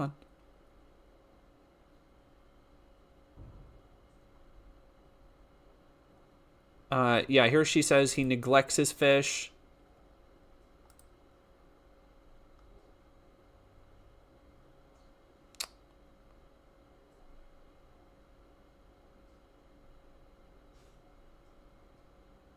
Damn it. All right, well, they don't have it, I guess. But at one point, his NFL player who gave a college commencement speech and said that women should stay at home, serve their husband instead of getting a degree. No, I didn't see that, but that's fucking nuts. Like I said, I've been doing so well off of social media, y'all. Like, I've been blessed, staying in my lane, less stressed. I've been working a lot, getting a lot of stuff done. But no, in the past, his wife has been open about the fact that he does not take care of the animals in his own house and basically wants her to do everything. And that's, I think that's what we're going to get here, is as he's already talking about why certain women are, like, basically he's calling women bad people. Let's find out why. What in your mind's eye, I want you to think of what makes a good partner and what makes a bad partner. And for most people, I think a bad partner would be somebody who lies to you, who abuses you, who betrays you, who uses your trust and misuses it. And then keep that at the forefront of your mind as we go into what Matt Walsh thinks makes a bad wife. To alert the public to that fact, including with this video. Watch. A few weeks ago, I said I don't do my husband's laundry, and a lot of people are saying, whoa, whoa, whoa, those are small acts of kindness. Why wouldn't you want to do that for your partner? But here's the thing. Small acts of kindness that are mostly domestic labor just add up to work at the end of the day. So here's a list of things that I don't do for my husband. You all know, I don't do his laundry. He can do that himself. I do my laundry, and we do the kids' laundry, but he does his own. I don't cook dinner. He cooks dinner every single night. I do breakfast and lunch for us and our kids. I don't pack him a lunch. If he's hungry, he'll figure out what he's going to eat for lunch the same way that I do. I don't make his doctor's appointments because guess what? He's not making mine. Would it be kind of me to do that? For sure. Is it my job? Absolutely not. I want him to be healthy, but he's a grown-ass man and he can book his... So, all of these things, she's absolutely right, by the way. And I don't think any man who's like Matt Walsh, all about how unmasculine and sissified and how men these days aren't rugged individuals like they used to be. I would think any man who really wanted to be that pinnacle of rugged individualism or whatever would proudly say, yeah, I do all that shit by myself. Yeah, my wife doesn't need to do that for me because I can do it myself. Not Matt Walsh. Interestingly, not Matt Walsh. No, he needs somebody essentially to take care of him like he was still a little baby. Own appointments, right? There's a lot of things that I don't do for my husband. I don't schedule his haircuts. I don't pack his clothes for vacation. Right? I don't do those things. I don't buy him new underwear when it's got holes in it. All of those are things that he's a grown man and he can do himself. Can I do small acts of kindness for him? Of course I can. Yeah, exactly. Swain 402. Men need to be masculine, but also married to a woman who treats them like a child. Yes, exactly. Yeah. And I do. I see a vinyl that I think he's going to like because he's creating a vinyl collection. I buy it. I'm at the store and I see something that I think he might enjoy eating. I buy it. So, when he's calling her a bad wife, again, I haven't seen this video, so I'm going into it. I didn't realize it was this in depth, but I'm glad it is because, again, he could have cut it off at this point, but he's showing the part that directly contradicts him. This is actually part of my love language, is that when I see something I think one of my partners would enjoy, Like, even if it's just a $5 little thing, I just get it. And then when I meet up with them for drinks later, or when I hang out with them, I have stuff on my counter and in my room right now that is just sitting there waiting for the next time I meet up with somebody. Like, that is a way of showing that you care about somebody. That's not going to be everybody's love language, but that makes sense to me. It's also not something that somebody can do for themselves. That's what makes it more selfless. It's because you are out taking time out of your day to think of somebody else, spend your money on them. When they're not around, they can't do it for themselves. Versus washing clothes and doing dishes and scheduling hair appointments. Are you kidding me? Jackie sends $2. Thank you very much. What is a man? Not Matt Walsh. I find a new non-alcoholic beer that he wants to try out. I buy it. Right? Those are small acts of kindness. Mm-hmm. Doing his laundry, cooking him dinner, making him lunch, booking his doctor's appointments, all those things, that's domestic labor. Those are chores. Those are not acts of kindness. Exactly. Do I do them occasionally when he's working a lot? Of course. Do I cook dinners? So again, like, she is saying that, like, if it's an extenuating circumstance, if I know for certain that he doesn't have time to do it, or it would make his life easier, if I can alleviate that stress on him a little bit, yeah, I will make an exception and do that. But what she is stating here is absolutely true. She is not supposed to be, as a partner, as an equal in a relationship, she's not supposed to be a bangmate, which is what all these dorks want. Hayden K, thank you very much for subscribing. Sometimes when he's had a really long day, of course. But me not doing that does not mean that I don't show him love or kindness. They're different things. It is not my job as a wife, it is not in my job description to do all the domestic labor as small acts of kindness to my partner and receive nothing in return. Now, the video has gone viral with many women in the comments gushing over how much they respect and admire her for this approach, which is good because it gives single men the chance to go through the comments and cross all of these women off of the list of potential wives in the future. Potential wives, assuming that those women aren't already married and have to deal with man-children just like Matt. Like, dude, okay. Again, also, an incredibly weird way to talk about women, dude. Like, just fucking bizarre, man. A video like this provides a perfect litmus test. Like, show it to a woman you're dating, and if she nods her head and says, amen. If she agrees that she doesn't want to be an unpaid slave, that she doesn't want to be just a maid, if she thinks, I don't really want to have to cook and clean and do everything for you while I am also working a job and taking care of a kid, oh, then that's one you got to watch out for. I need to remind, I feel a need to remind people, this is Matt Walsh's job, by the way. He has never worked a blue-collar job. He has never worked back-breaking labor. We know from his wife takes care of the kids. He does not. Again, I'm not saying he's never taken care of anything for the kids, but his wife takes care of the kids. The entitlement is galling and yet so representative of an ever-widening attitude for conservative men. God damn. Break up immediately. Just cut it off right there. Because there are two major problems with this video, and anyone who endorses it also shares in having these problems. Beginning with the fact that she made the video in the first place. Like, even if I could agree that it's defensible for a wife to flat out... Here's... Okay, I'm gonna let him finish. Refuse to do any of the things she lists, which I don't agree. It would still be a major red flag that you're proud of not doing them. You're taking pride in what you don't do for your husband. You are bragging about all the ways.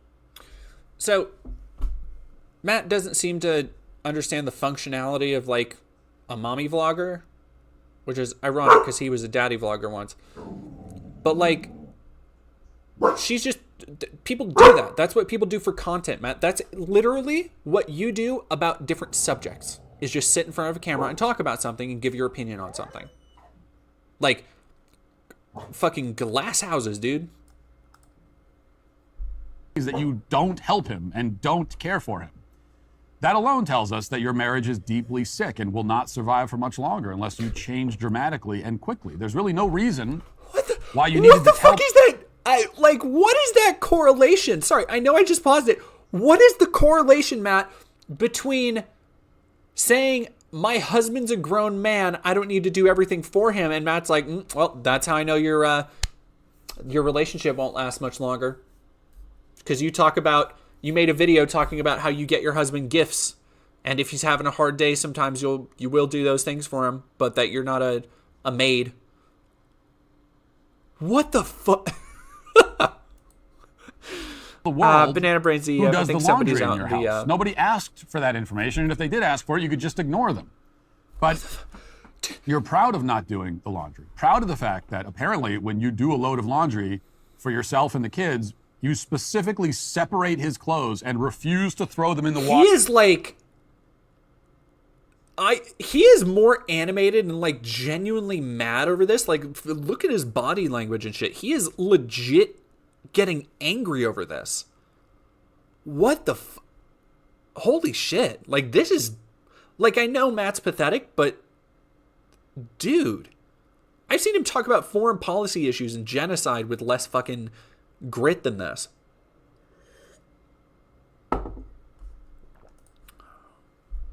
With the other clothes. It takes actual effort to not do the laundry for one person in the house. That's how dedicated you are to not helping your husband. No, it doesn't. Now, it should be easy to see the problem here. Like, what if your husband made a condescending video where he smugly boasted about all the stuff he doesn't do for you because you're a grown... Again, did you not watch the actual video, Matt? That's not what she fucking did. At all. Like, she talked about how much she loves him and takes care of him and does all these other things. But also, if anything, it shows a respect for him as a partner that she understands that he can take care of it because he's a grown-ass man. Again, if Matt were the real man's man that he wants other men to be, that he talks about, oh, we need to get back to when men were men. Any man I know, anybody who I would say is a man, and a lot of women too, would take it on the chin. If their partner said, I don't want to do your laundry. Okay. Because I'm an adult. I can do that shit for myself. It's not that big a fucking deal. Why are you getting so bent out of shape? You big baby. Woman, and you can do it yourself. How would that make you feel? Would you be happy that your husband takes pride in refusing to help you? Would you like the fact that he's announcing this to the entire world? I bet you wouldn't. I bet you expect him to be... That's literally what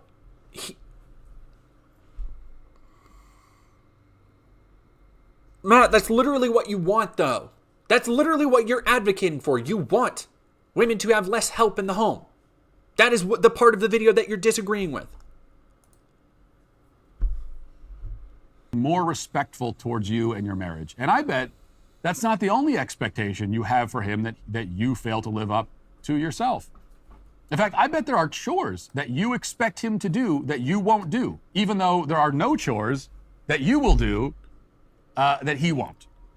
I bet I know who shovels the snow, who mows the lawn, and it's not you. But putting your...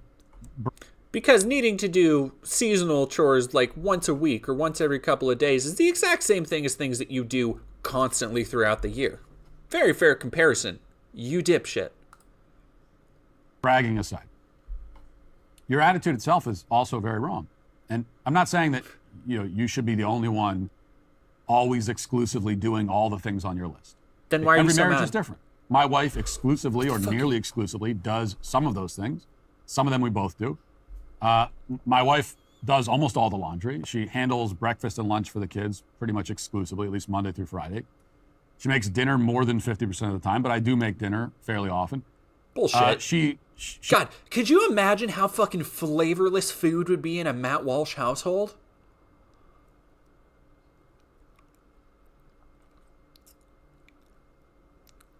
It's like boiled chicken with salt.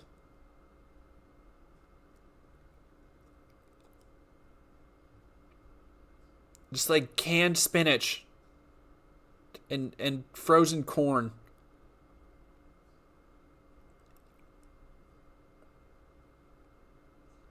Oh, it would make, like, British cuisine look like anything south of the border. Holy God. I'm getting, like, nauseous thinking about it. Ugh. He books most of the appointments. I generally pack my own suitcase when I travel. My wife does a vastly disproportionate amount of domestic labor in general. Yeah, no shit. I earn pretty much all the money to keep our family fed and sheltered. Earn doing a lot of fucking work there. Earn doing a lot of work. Oh, buddy. I earn. Matt, do you really think you earn this? Like, be honest. I know you would, for the sake of the grift, you would never admit to being overly privileged. But you have consistently failed upward through life on a trajectory you absolutely wouldn't have had if you weren't a stuck-up, dickhead white man. Like, you make podcasts for a living, bro. You earn... earn. Oh, that's wild. That's wild. That's how it works in our family, and it works very well for us. Not every family will work exactly that way. That's why you fine, keep but saying here's the that? Then point. that's scorekeeping. If not every family is going to be the same way, why did you even need to make this video, bro? Like, if oh well, the different strokes work different for different folks, then why didn't you just say that at the beginning and go, well, maybe this works for them? Is it because you are so enraged by the concept of a woman not doing everything for a man that even though you're saying this shit, you don't actually believe it? Is death Ooh, chicken tikka masala sounds good. If you are only willing to do things that your spouse also does in equal measure, you are keeping score. There is apparently a running tally in your head. I'm guessing that the phrase "your turn" comes up quite a lot in Paige's household. What the fuck? What? He's just I shouldn't. This is bringing me all back to when I was doing research on him, and he just does this shit over and over and over again. And I don't understand how anybody listens to him, because he just assumes and creates an entire world and a character for somebody he knows fuck all about. And it's just like, I bet this is what's happening. And then this happens. And then this happens. And it's like, you know nothing about this person. What the fuck are you talking about? And then people on the internet are like, actually, yes, that's a very good, astute observation. Matt's good boy. Like, fucking just... It's your turn to do the dishes. It's your turn to vacuum the rug. It's your turn to, do the kids' laundry. She's keeping track and making sure that her efforts never exceed 50%. I can tell you, my marriage, your turn, we never say, well, it's your turn to do this. It's your turn. Yet your wife does almost everything. What kind of child are you? It's a childish mentality.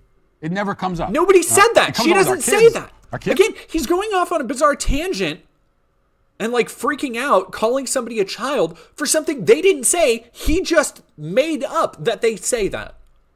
Like, oh no, I think that with each he's other always all the been time. this bitter and angry. No, it's your turn to do this. Yeah, he's That's always how been this children way. operate. And who decides what the score is? Who actually keeps track of these things?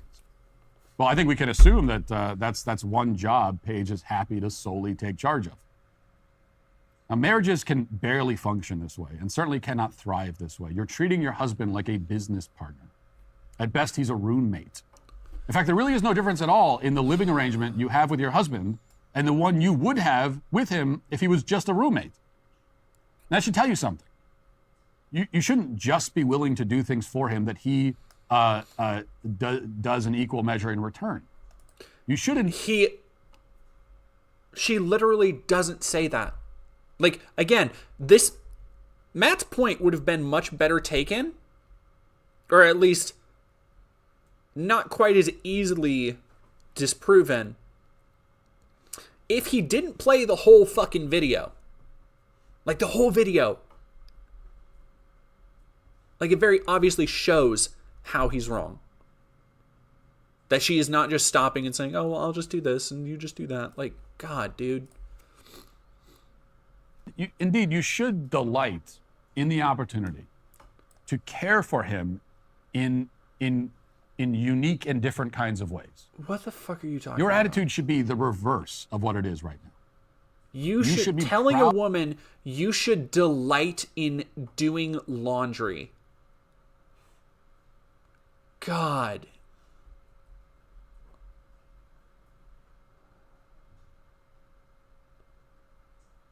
I just loathe this man.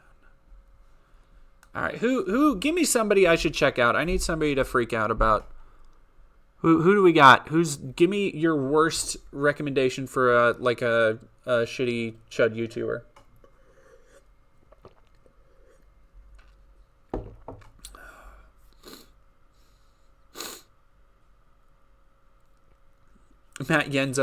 Yenzo, does Matt even know what caregiver burnout is? Better question, do you think he cares? Ooh, some ordinary gamers. Yeah. Okay, let's do that. Yeah, what the fuck happened with... I guess Kevil's already in the search bar. Oh, the Mudahar video. I thought it was... Yeah, no, I'm familiar with that. I am familiar with that. I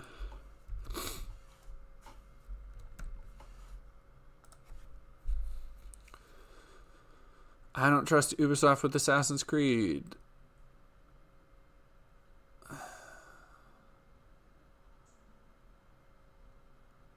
$3.71 million subscribers. God damn it, dude.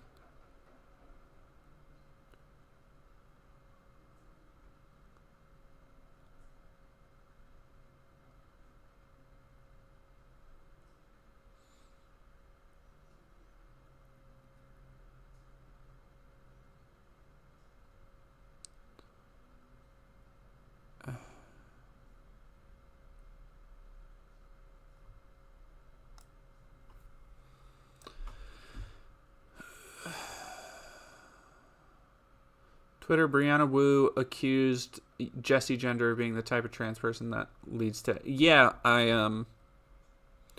Majestic Direwolf, IDK if this counts, but on Twitter, Brianna Wu accused the YouTuber Jesse Gender of being the type of trans person that leads to HRT access being taken away. Yeah, I was actually talking to Jesse about that earlier today. And I would go look at that, but Brianna has me blocked. And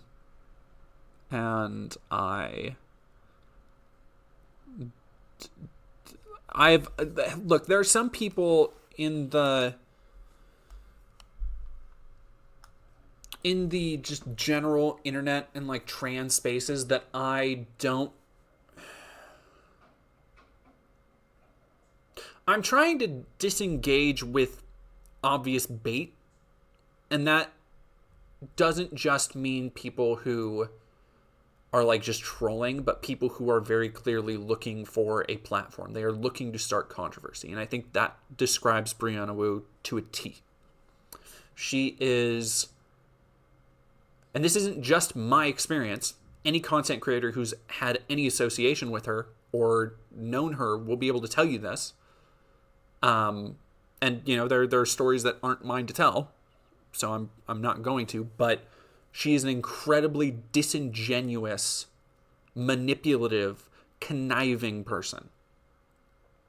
And every time I see her try and act like she's some kind of advocate for others is an embarrassment to, like, the detriment she actively does to other people with the way that she acts, the way she coddles up to open fascists, to bad faith actors. Like, she is...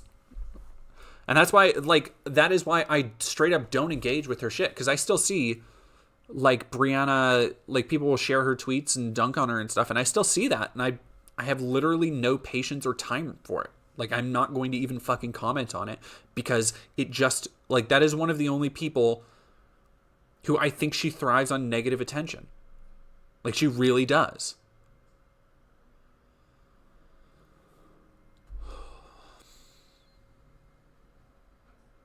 And yeah, Mimic Soda, love me some enlightened centrist YouTubers. Yeah, I've started, so I've talked about it before, but doing a less crazy version of Loomer. Laura Loomer? No. Well, I think Brianna is on the Zionist tip, so maybe. No, what was I going to say? Trans people. Oh, boy. RK Outpost. Female-led movement to get equality and the cringes you'd expect. Using old-ass memes. Cool. Oh, lefties losing it. Great. I'm getting Sky News Australia shit. If y'all get a look sometimes at my bar and see how fucked up. But no, I've started doing research. When I go on runs in the morning, I put on Asman and Synthetic Man videos in the background. And I listen through them, and so I can catalog voice clips and stuff. And there's one, like, man, Synthetic just, there's so much to break down in his videos because of how it's all interwoven, where he did a video talking about him being canceled or something, and he'll go on a tangent about how some people just have a self-persecution complex, which is fucking rich for a dude who has 30 videos talking about how I've been canceled again. But then he'll talk about how, like essentially what people like Brianna, and this goes back to her, like, advocating, like, oh, you're the wrong kind of trans person. You're the kind of trans person who's getting our rights taken away. It's very similar. You see an attitude in it in places or in creators like Asmongold, where they'll talk about, like, yeah, you didn't see this kind of right-wing reaction. You didn't. One of the things he says is, I didn't see, 5-10 years ago, people online saying that gay people were bad. I see that now. And instead of examining how right-wing attitudes have led to that point, instead of taking a moment to reflect on how his bullshit about, the free marketplace of ideas will always win out, and how understanding that led to Elon Musk taking over the platform and just, like, throwing it to hell. Instead of introspecting on those ideas at all, it is instead easier to then blame the people who are progressive, who are trying to advocate for their own spaces, trying to advocate for themselves, because they go too far. Like, they're going too far with this, which is why there's such a reactionary pushback now. And that's the same thing that Brianna is basically doing. Is like, oh no, you're going too far. You need to, like, be nicer and all this other shit. And it's like what was the Martin Luther King quote about the? It is the liberal quote from Martin Luther King. Look it up.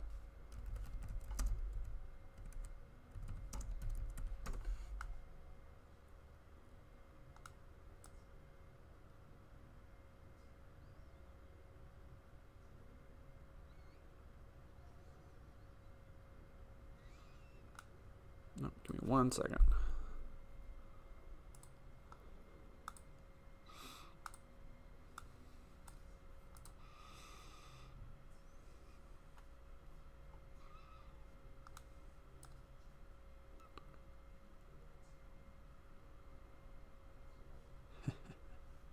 Okay.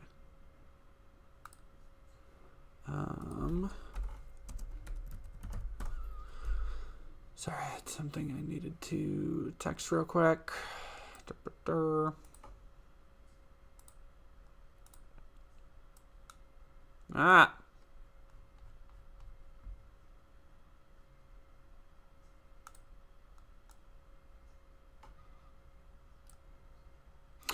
not riots or the voice. Nope, not those. You're all off on that one. Yep, here we go. Polite racism of white liberals. I hope it's on here.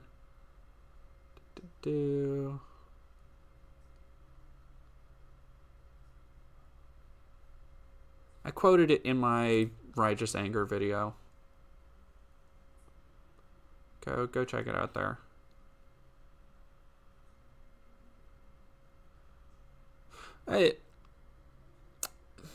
It's basically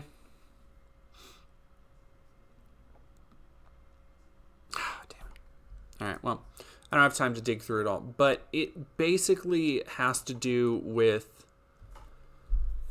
just the idea that there are always going to be people in the center who think, oh no, you don't ask for more than other people are willing to give. Like, don't advocate for yourself too much, otherwise other people are going to get angry at you. You don't want to upset the status quo. You should be happy with what you're given. And that is the same bullshit that people like Brianna Wu are trying to say, oh, you're getting our rights taken away. It's like, have you stopped to think that maybe the people you're fucking palling around with? Yeah, here, this is it. The letter from Birmingham jail. Yeah.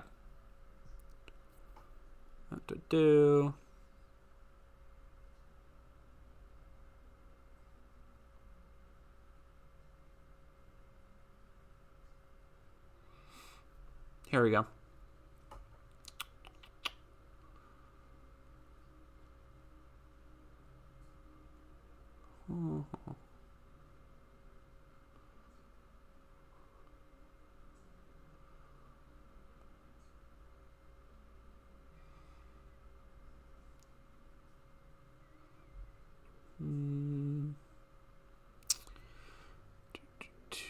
Here it is. Yep.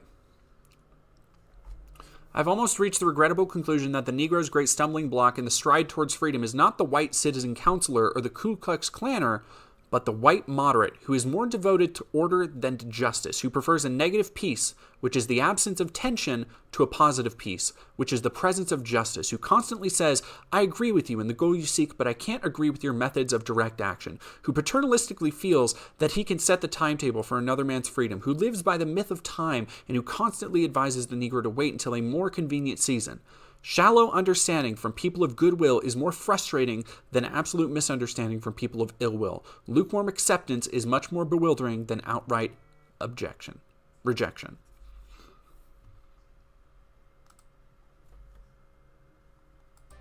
Fucking that's the whole, it's the bread and butter right there.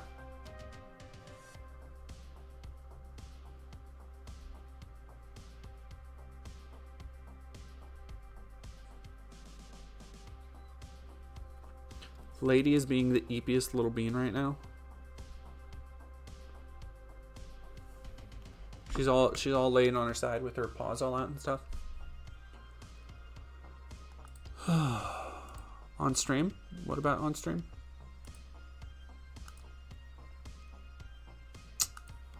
Yeah,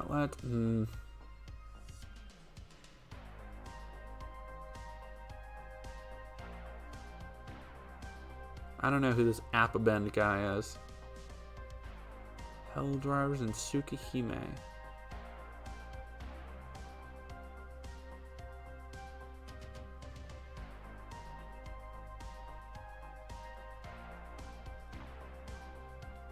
Oh man. Remember him from back in the day? Was he an old head? 59. It's always funny to me when I come across somebody who's like, oh yeah, they've been streaming for 10 years and they have like 59k subscribers. I'm like, okay, well, sorry, I'm just above you, I guess.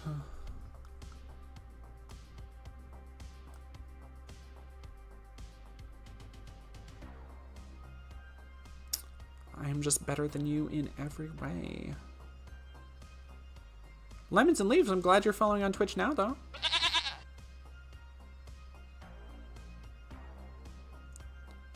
Jesus Christ.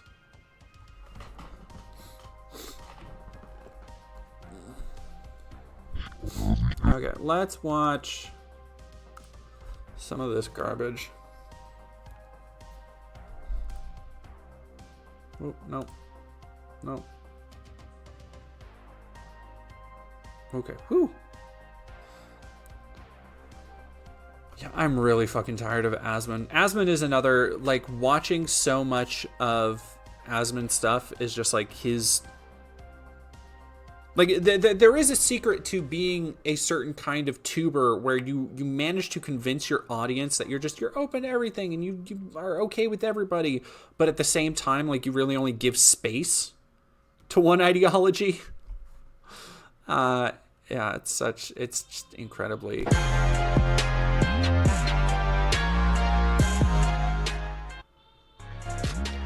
Cringe. What's going on, guys? Oh, This is God! Arthur.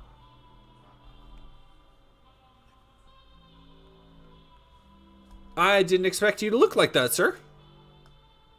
Okay, Outpost, and we've talked about a lot of cringe on this channel, whether it's actual content, whether it's individuals, or whether it's an entire community of people, and that's exactly what we have in this case. A group of people that I did not know existed before this, and now that I know... I want to commend you for your bravery in appearing on camera.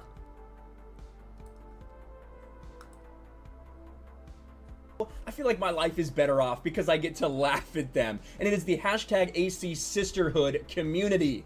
Now, this community would have been off of my radar if they hadn't decided to tag me in a tweet and then proceed to block me, talk shit behind that block, and continue to play the victim over and over. I can tell you definitely aren't mad, and you're very normal about all of this. God damn, dude. Look, far be it from me to criticize somebody for, consuming shit, because you can see behind me on my wall, I have all sorts of shit just sitting back there, right? Like, here's my Lego Animal Crossing. Here's my fucking Morrigan statue. I have a little angel dust right here. Like, I love this shit too, but, I don't know. I feel like again, I like superheroes. I like Star Wars. I love Star Wars. I just built a Lego R2-D2 yesterday. But I feel like if you're just bringing the top layer of the iceberg, like you got DC and Star Wars, I don't know. It's just something expand your horizon a little bit, bro. I don't know. Over again. What is Assassin's Creed Sisterhood, you ask? It's a group of Assassin's Creed fans who are such big fans of the franchise that they want them to change it. That's how big of fans that they are. Now, what started this all off? Is he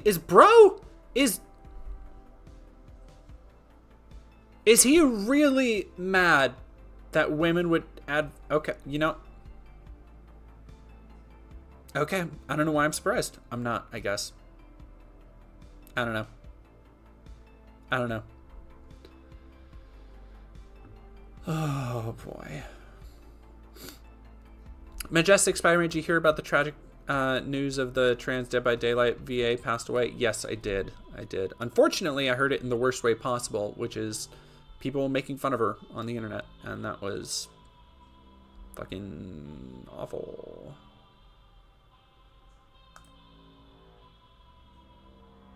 Was this Assassin's Creed UK. I talked about it a little bit in my video a few days ago.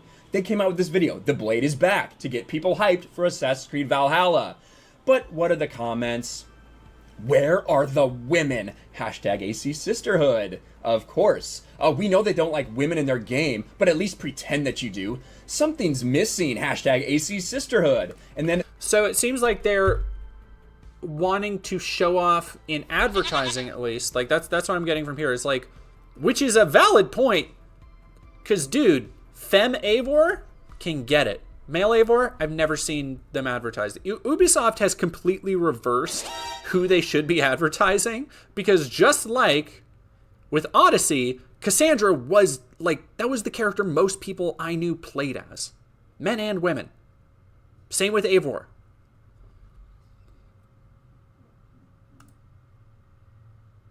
The female assassins.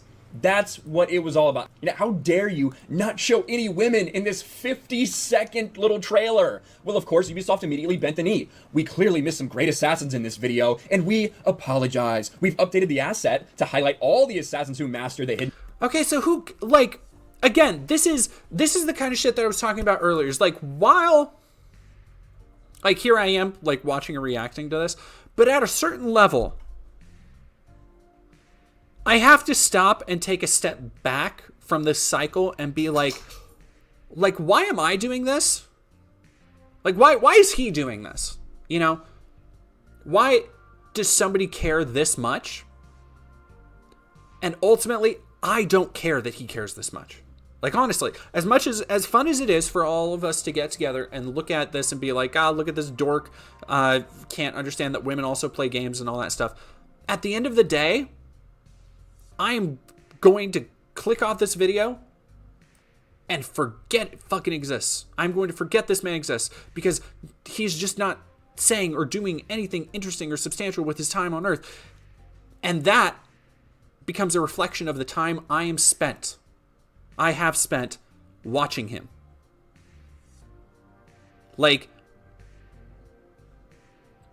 if there's one thing I could impart to people who believe this culture war bullshit, is to just take a step back and realize the part you play in that ecosystem.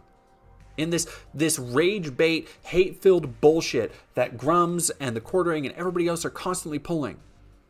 Just take a step back and be like, fuck, man, what am I doing? Like, I could be doing so many other things with my time. So many other things. Like, go down the list. Not only could you be caring about more important things, with the government as fucked as it is, with civil rights in a very real danger, with multiple fucking genocides happening. Not only could you be caring about more real things, but even if, put those aside for a second, you could be spending your time actually enjoying something. Like, this is why getting off of social media for a couple days has been so good. Even though I had kind of a depressing day today, I'm not spending it expending and exhausting the mental energy looking at the dumbest motherfuckers in the world get mad about the dumbest shit, and then just sitting back and getting depressed at how fucking pointless it all is. Renaroo, toy parade of newly built Lego as a palette cleanser in a bit. I actually have 3 sets I just got because I really wanted a oh my god, Mill has super chatted IDR 50,000. Right wingers when they wake up in the morning. Damn, I'm woke now. Thank you very much, Mel. I appreciate that. I'm gonna have to look up the exchange rate to make sure that that's not like $50,000, because I would do shameful things for you if somebody gave me 50 grand.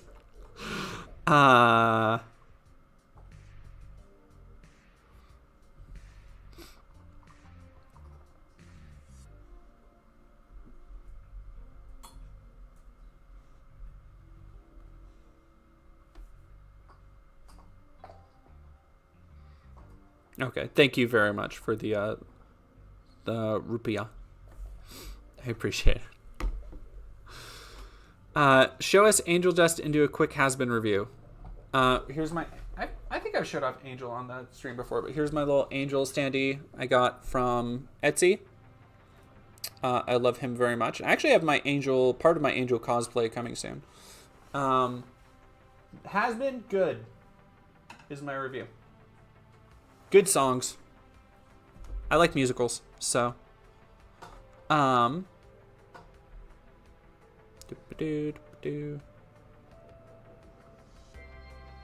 no, that Lakeside Flower is something I learned. Real change happens in the streets, not online. Even little things are more important to the world than what's online.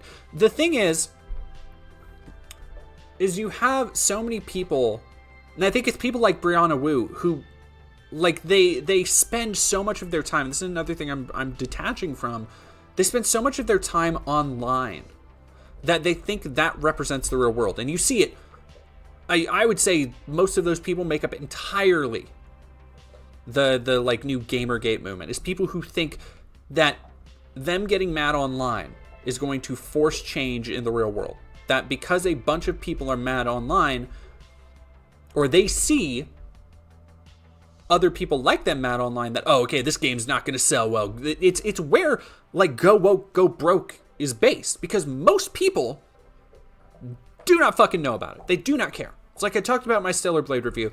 When I tried to explain the controversy of Stellar Blade to people, the looks I got were just quizzical. Like, they were just like, wait, are people mad, like, at the boobs? And they think it's what? Like, just... they don't understand. And that was almost a breaking point for me where I was like, okay, I gotta fucking get out of like this online space because this is like this is not the real world. Most people do not give a fuck.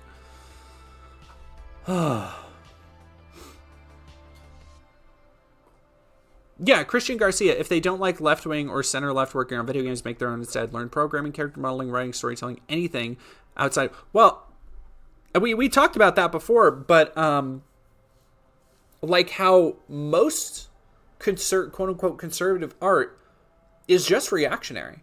Like there is not, and I would love to see it if it exists. But when you look at things, we saw it when we watched the new shitty animated Family Guy ripoff from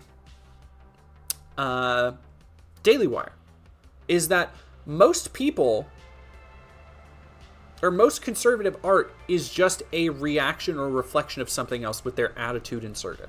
You see that in the comics that they've tried to make, where it's like, oh, our comics have ladies with big tits, but also conservative shit. Like, it's the same. It's just this bizarro mirror version, but nobody wants to work on it with any actual clout or skill. Yeah, it's just like, yeah, it would be cool, because you know what, that if conservatives were able to put out art that was more than just their petty grievances, it would be amazing, because it would still be more art in the world.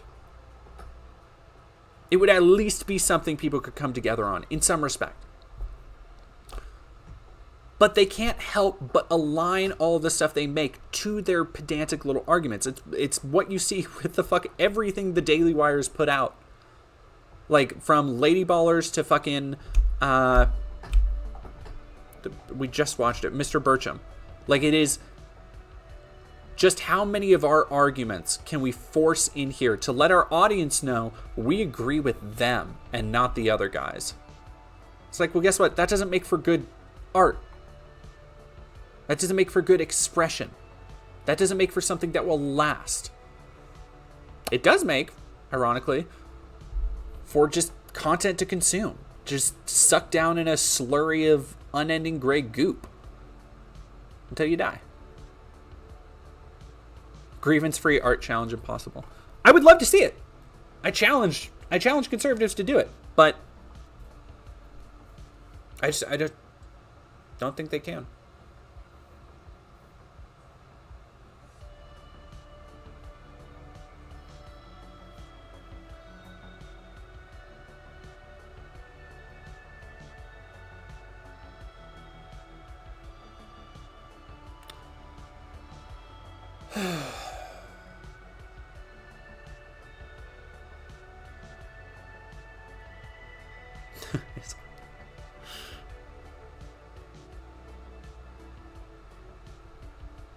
Oh, we always have the Tuttle twins. No, we don't have the Tuttle twins.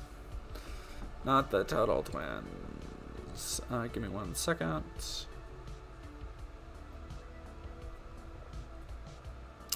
Yeah, I am... I don't know. I might do a... Would people want to watch a game stream tomorrow? I think I might do something in the morning. Because I need to do more... I need more hours on streaming, honestly. But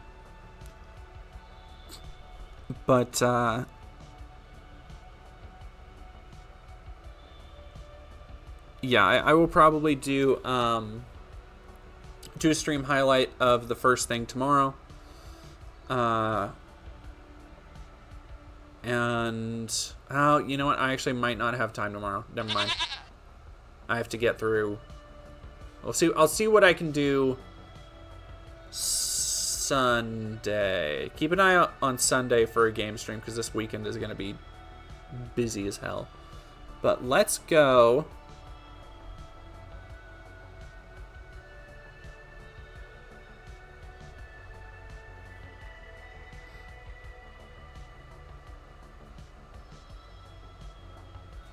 Oh no. Okay. Go follow...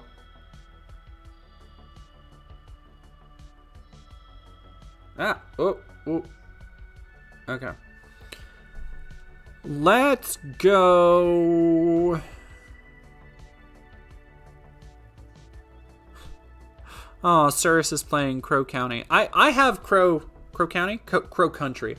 I've had that downloaded. I have Crow Country I want to play on stream. I've been waiting to play that on stream. And Dementium, a kick-ass survival horror game for the Nintendo DS. They brought it to PS5, and I've been playing a little bit of that. But yeah, Renneru, we're rating. Do we want to do? Let's go say hi to Jack. It seems like Jack is doing some good political stuff. How do we feel about that? Or do we want to do Jack or Cirrus?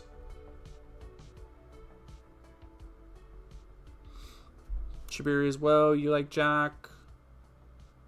Boat lady. Okay, we'll do Jack. Because I need to get some food in me. I need to get some sleep because I have a lot of work to do tomorrow. But make sure you watch all the old videos that we do, Nachi.